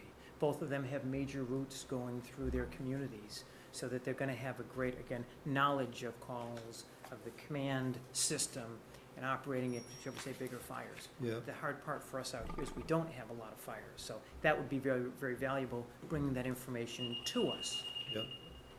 So certainly just one other component to consider. Okay. If you guys Any have other thoughts. input, guys? Because this is gonna be the chief, you know, what, I don't think, I mean, I would second what Neil said. I mean, I think that having remember, we do 65–70% of what we do is medically related. understand? And so having a chief who has a very strong medical background, whether he's on the ambulance or not, or whether it's an administrative situation, is gonna be advantageous to our position. I mean, there's just no bones about it. Yeah. So the stronger the medical background, I think they all come with a strong fire background. They all have that operational background that we're looking for. We wouldn't have brought them to you otherwise. The thing that sets them aside is the medical background that the one individual has Yeah. is extremely, yeah, okay. extremely important. So. Yes, sir. Just to give you one idea, an EMT basic, 120 hours of training. A paramedic, 2,000 hours of Okay. education. That's very So helpful. there's a Big difference. big Gotcha. difference. Yeah. Bruce, I'm gonna put you on the spot. What are Okay. your thoughts? Well, these gentlemen have done a great job finding people who are operationally capable.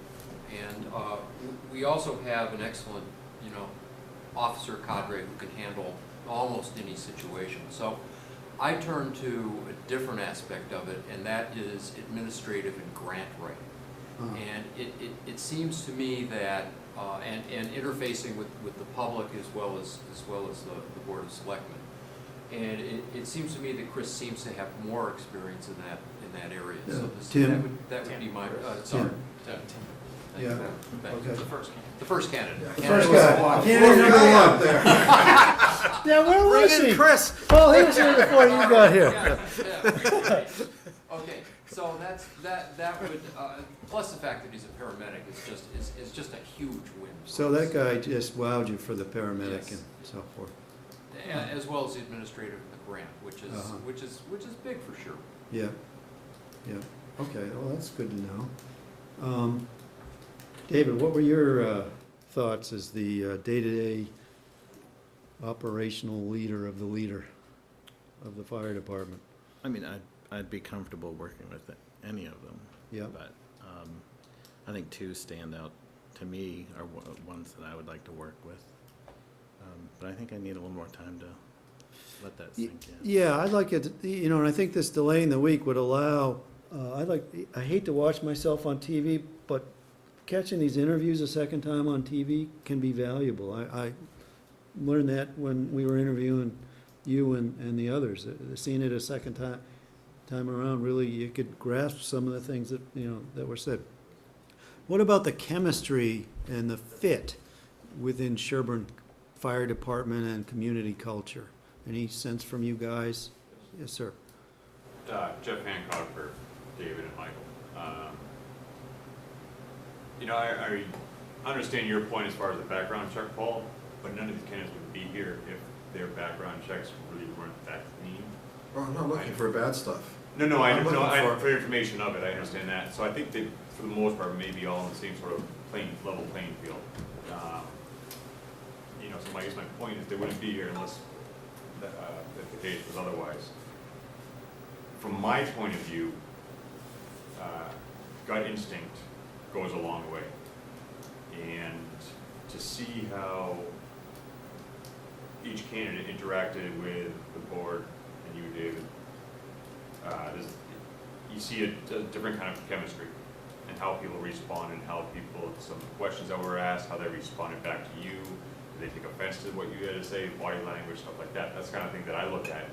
And as a member of the department, how will they respond in certain situations? So I feel very strongly about the first candidate, Tim, and the third candidate, Fred. I think they all have a lot of attributes they could offer the department. Obviously, from my position on the fire department, the paramedic is, in my opinion, a no-brainer. The fact that that's coupled with all of his experience, the stability, and his drive. You know, he was, I believe, the only candidate that didn't say he's going to look at the department, see what needs to be fixed, and then present it and move on. I believe Tim was the only one that said, you know, go in, check things out, you know, let's keep looking at things and how it works and how the whole department operates. So I have a concern when people want to come in somewhere which they have pretty much no knowledge about and think that they can fix something right away. Nothing may be broken. Yeah. So I think the first and third were very strong candidates. If time is a factor. To Peter, the second candidate, reciprocity is not as quick and simple as paying cash, taking a test, and now you're a mass EMT, especially with OE Messman and National Registry developing. That changes a lot of things, and that can be up in the air. So there's a lot of factors that, if time is a factor, I think Tim, in my opinion, was the best candidate and had the best interview I saw tonight. Yeah, okay, thanks. Yeah, I think do you see any need to have anybody back a second round? I told you I'm ready to don't. make a decision. I mean, I just heard everyone in the room basically identify Supporting the same that, I understand that. Who's the same person who I would support, so. Yeah, so I was prepared to support that person, but then I was blown away by the third guy. I really like that third guy. The third guy came across very strong to me, Yeah, too. yeah, so I thought gotta, the chemistry was good, and I like the idea of some of his answers. I guess less so for me. I thought he had trouble actually, Peter, with your scenario. He did have trouble with that. I thought he had a little trouble with my question, and I thought he wasn't quite maybe as quick on the uptake as Tim was. Gotcha. Yeah, so that's why I think I want to see it again, you know, and I want to understand further, be smarter about the value of this paramedic, and clearly that's got you guys all drooling, so that's good to know. So Paul, if we spend a week with some further feedback and further. Yeah, and I want to invite the viewers to contact us with anything they might know. The one thing I've learned is that oftentimes people in the community actually know somebody who knows somebody. We hired somebody, and then I got stopped at the post office, and they said, gee, did you know all this stuff? Because my mother-in-law lives in the community, and blah, blah, blah. There was a wealth of information that people in Sherborn might know, and bring it forward. Sure. David or Diane, do any of them have either other irons in the fire in different towns or any kind of time constraints of their own? We haven't asked that question. I'd be a little concerned that somebody get back to them if this is going to be continued, because we gave them the impression that we were going to try to potentially do it decide tonight. tonight. That's correct. So I think leaving them on the hook, particularly if they have other options, is not a good idea. Well, I'll call first thing in the morning. And I particularly feel that way about the first person. Yeah. Yeah, and convey that. Yeah.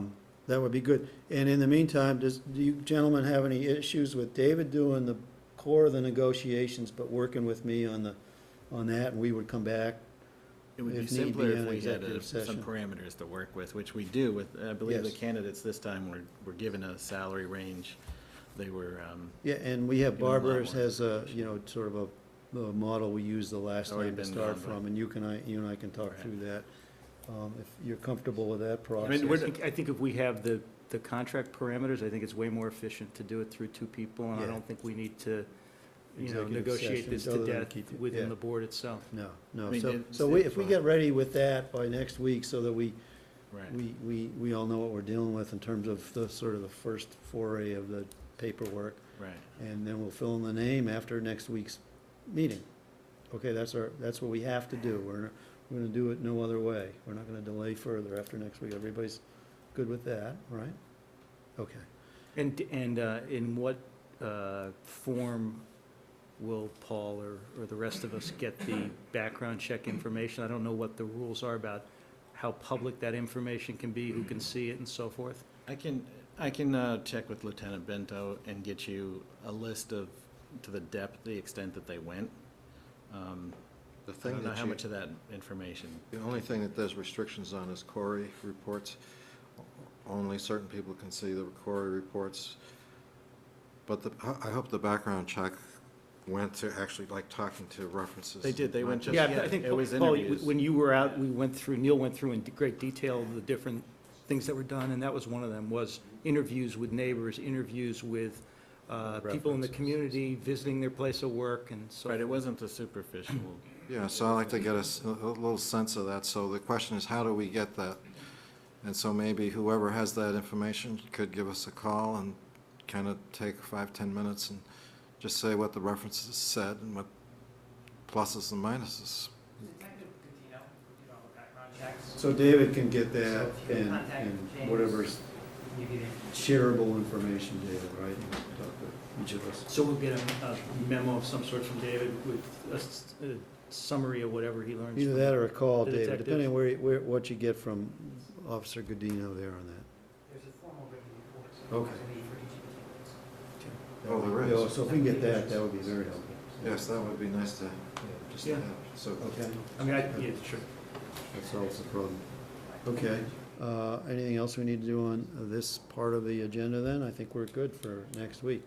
Let's finish up then on what we have on the list Sure. here. Okay, so we have Selectmen's minutes to approve, which I think only relate to, or one relates to Mike's. We have January 28th, 2013, February 25th, 2013, April 4th, 2013. Paul, that would just be you and me, so a motion to approve? I move I to second. approve all of them. All in favor on those three? Great.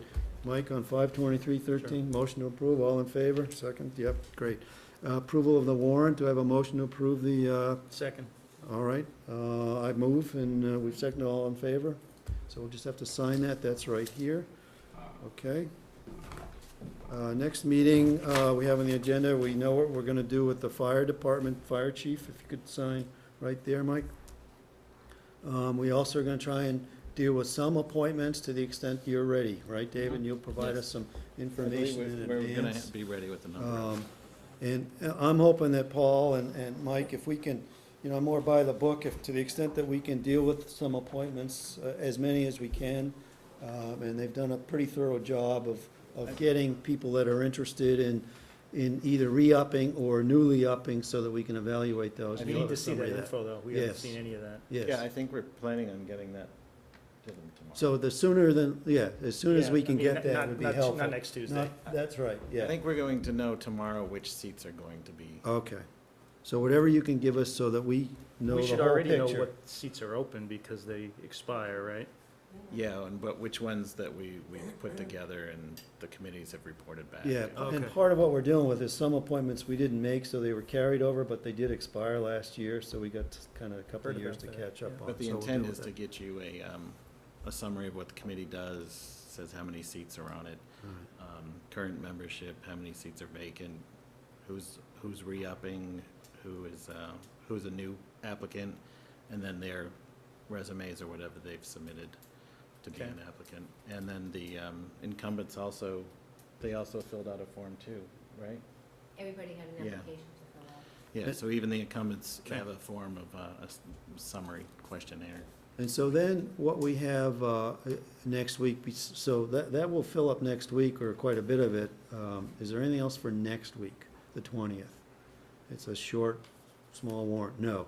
But then you have something so far tentatively scheduled, it depends on Paul's schedule and comfort level. I don't know where we're at. On the On the 27th. 27th, because you had scheduled what, the Kelly Kyle McClintock was gonna give a presentation. and the town accountant doing her monthly thing, and then it would just be a big warrant, so. But it if Paul- depends if on Paul's not able comfort to make level. it, then- Yeah, Yeah, I was gonna follow up on Mike's suggestion of doing it on another day, like,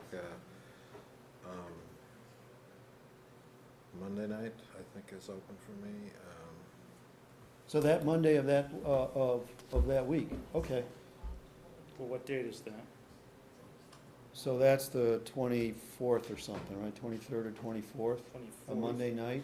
We could try to get the forest people moved.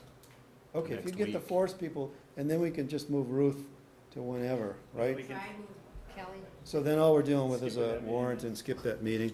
It's just that what I'm worried about is then the next week's July 4th, and Well, then the have- week have after the Monday night 4th. meeting just for the warrant.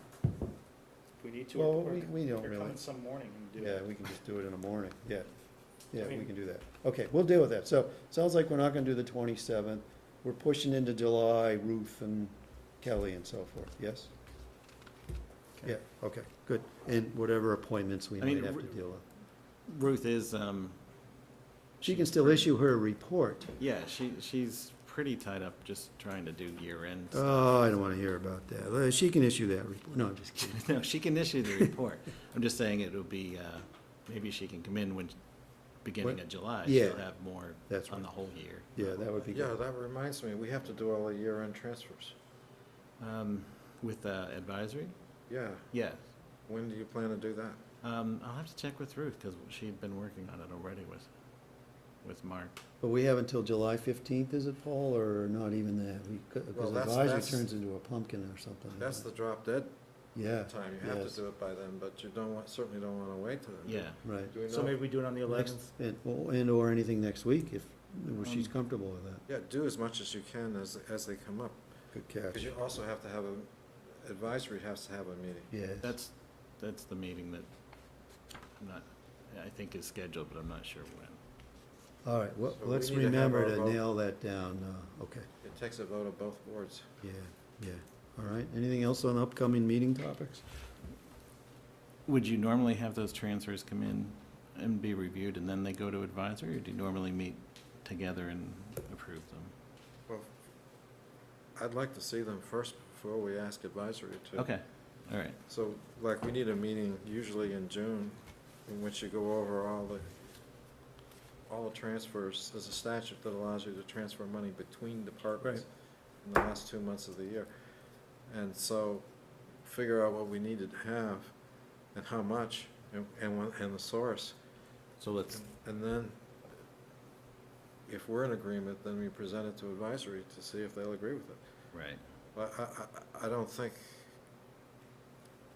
it has not been our practice to walk into a meeting and be surprised as to what the numbers are at the same time that we're meeting with advisory, and try and sort out that way. Well, then we should see them for next week. Yeah, next week would be. Next week, That's yeah. what I'll. Just see them next week. We've got a meeting next week. Yeah. We don't have one the following week, Right. so Right. we kind of have to do it next week. Right. Fine, great. All right, so that leaves us with the best for last. Yeah, although I have a question too on the appointments. I think we talked at one point about having a form for volunteers, something that people either automatically get with their, some mailing from the town, or that they can walk into town hall and pick up. Already- Do we have that? We've had that, we've had it online. We have it online, okay. Well, Yeah. no, and I sent it out to everybody that's currently term Right. is up. I mailed them the application. Or I last I year's just think term. in the interest of attracting some people to Right. do things who aren't not that there's anything wrong with people who want to stay on boards for a long time, certainly Right. we've all, you know, benefited from a lot of experience, but we should get some new blood in there, and I don't know how you, if you're waiting for people to go online and volunteer, I'm not sure you're gonna get the new Right. blood. I think you have to push that a little bit, Market it, right. you know, either through some kind of, you know, mailing with the town census, if the town clerk will accept that, or with the tax bill, if you're allowed to do that, and Nancy will do that, but somehow getting that into the hands of all the residents in town, so you may get some people who haven't thought Yeah. about it before. It's supposed to be part of the town report. It's in the Supposed to be town last report. page of the Yeah. town report. Yeah, Supposed to be. I still think that that's not a. Yeah. The only people who are gonna get to the last page of the town report, Paul, are people who are already thinking that they might wanna be part of the town Did we go government. to the press, though? We didn't go to the press on that? I thought we were There gonna was go a to the press. newspaper ad and it was on the cable. Yeah, I thought we were gonna. No, okay. But the But we should have a, response is. I just think a harder sell might be a little bit of a benefit to the town, that's all. Okay. I agree with Michael. The response has not been, I mean, you have all these committees going out to try to find people to Right. fill the seats, and they've brought some names in. So if we were to outside. find somebody in the press, maybe No, we but- could encourage them to report that the Board of Selectmen and the town is certainly welcome. That would be Folks to free pay attention. advertising. Yes, wouldn't that be wonderful Be if we could really somehow appreciated. get that? Get In the Get press. CSA to distribute it, those are the new folks in town usually. But just to follow up on what Mike was saying, in other towns, they take all these forms that come in all year long, and then they have this box that they call a talent bank. And so when it comes time for appointment, then they take the talent box off the counter at the selectman's office, you bring it up and put it here. And as we're considering applicants, the chairman goes through it and says, oh, there's, 8 applicants for this position, and there's 2 positions, and the 2 incumbents want to stay on. What do we want to do about these 8 people? And you have a discussion. You have choices. But here, what's missing is the box of all these forms that have accumulated over the years. Where are those forms? I think anyone who's inquired about having a seat would probably be in touch with the committee that they wanted to serve on, as far as I know. But now we do have a bunch of forms, it sounds like, so maybe we start that talent bank again. I'm pretty sure the town had one, at least when I came to town, and submitted a form and got picked for a committee I'd never heard of before. So, Part of the I have a newcomers feeling it pack. may have operated that way at the groundwater committee. Is that right? Yeah.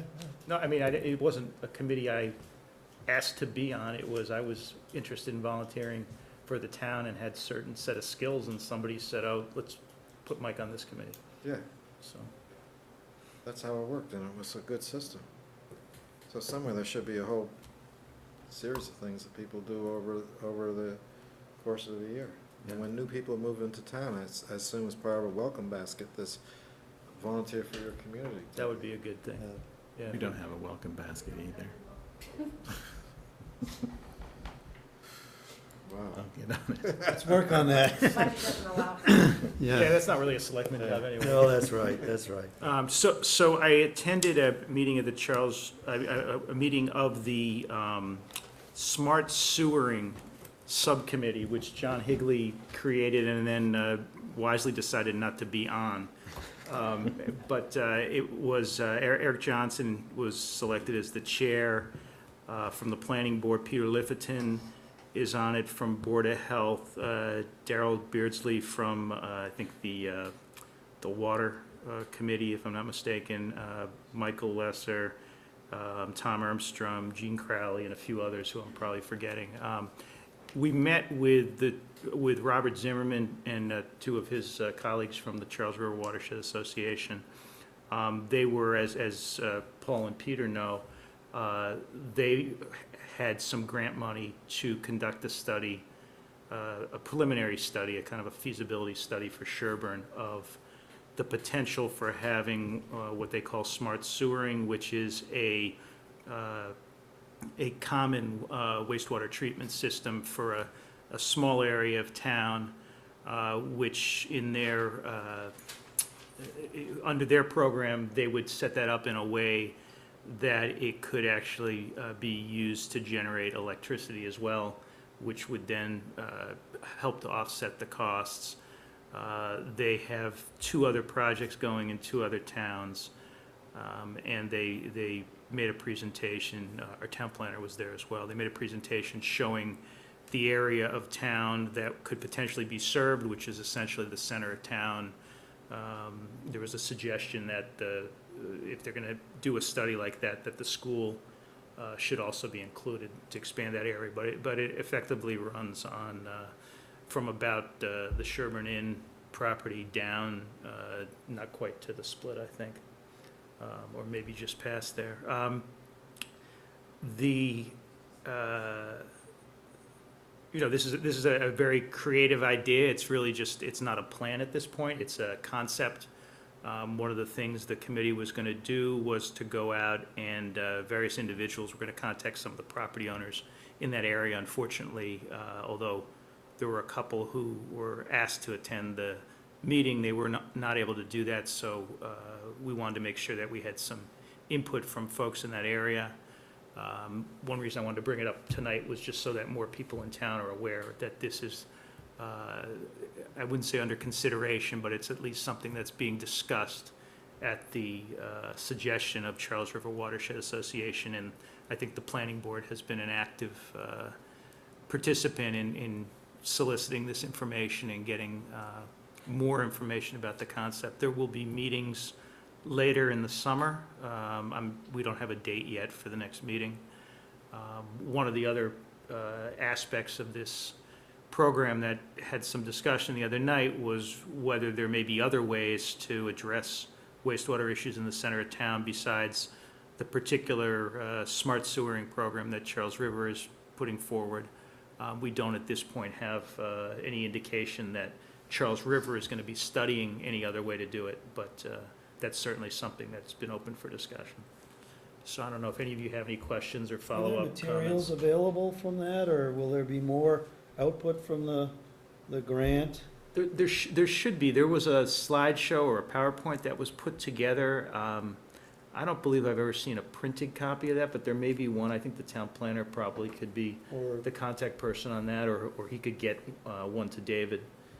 And consider putting it on the website if you thought that was beneficial? Yeah, I think at this stage it might be on a draft kind of basis, so I'm not sure it's website ready yet, but yeah. Sounds good. And obviously there was no, there were no decisions made, and there's not even any uniformity of agreement that this is a good idea or even a feasible idea, but it's a very creative, kind of innovative, forward-thinking idea. I saw an earlier presentation by them, and they had done a fair amount of homework under that grant, unique to Sherborn, to determine where they might put stuff or how they might do things, and that was essentially the same presentation, Peter, to this newly formed subcommittee group.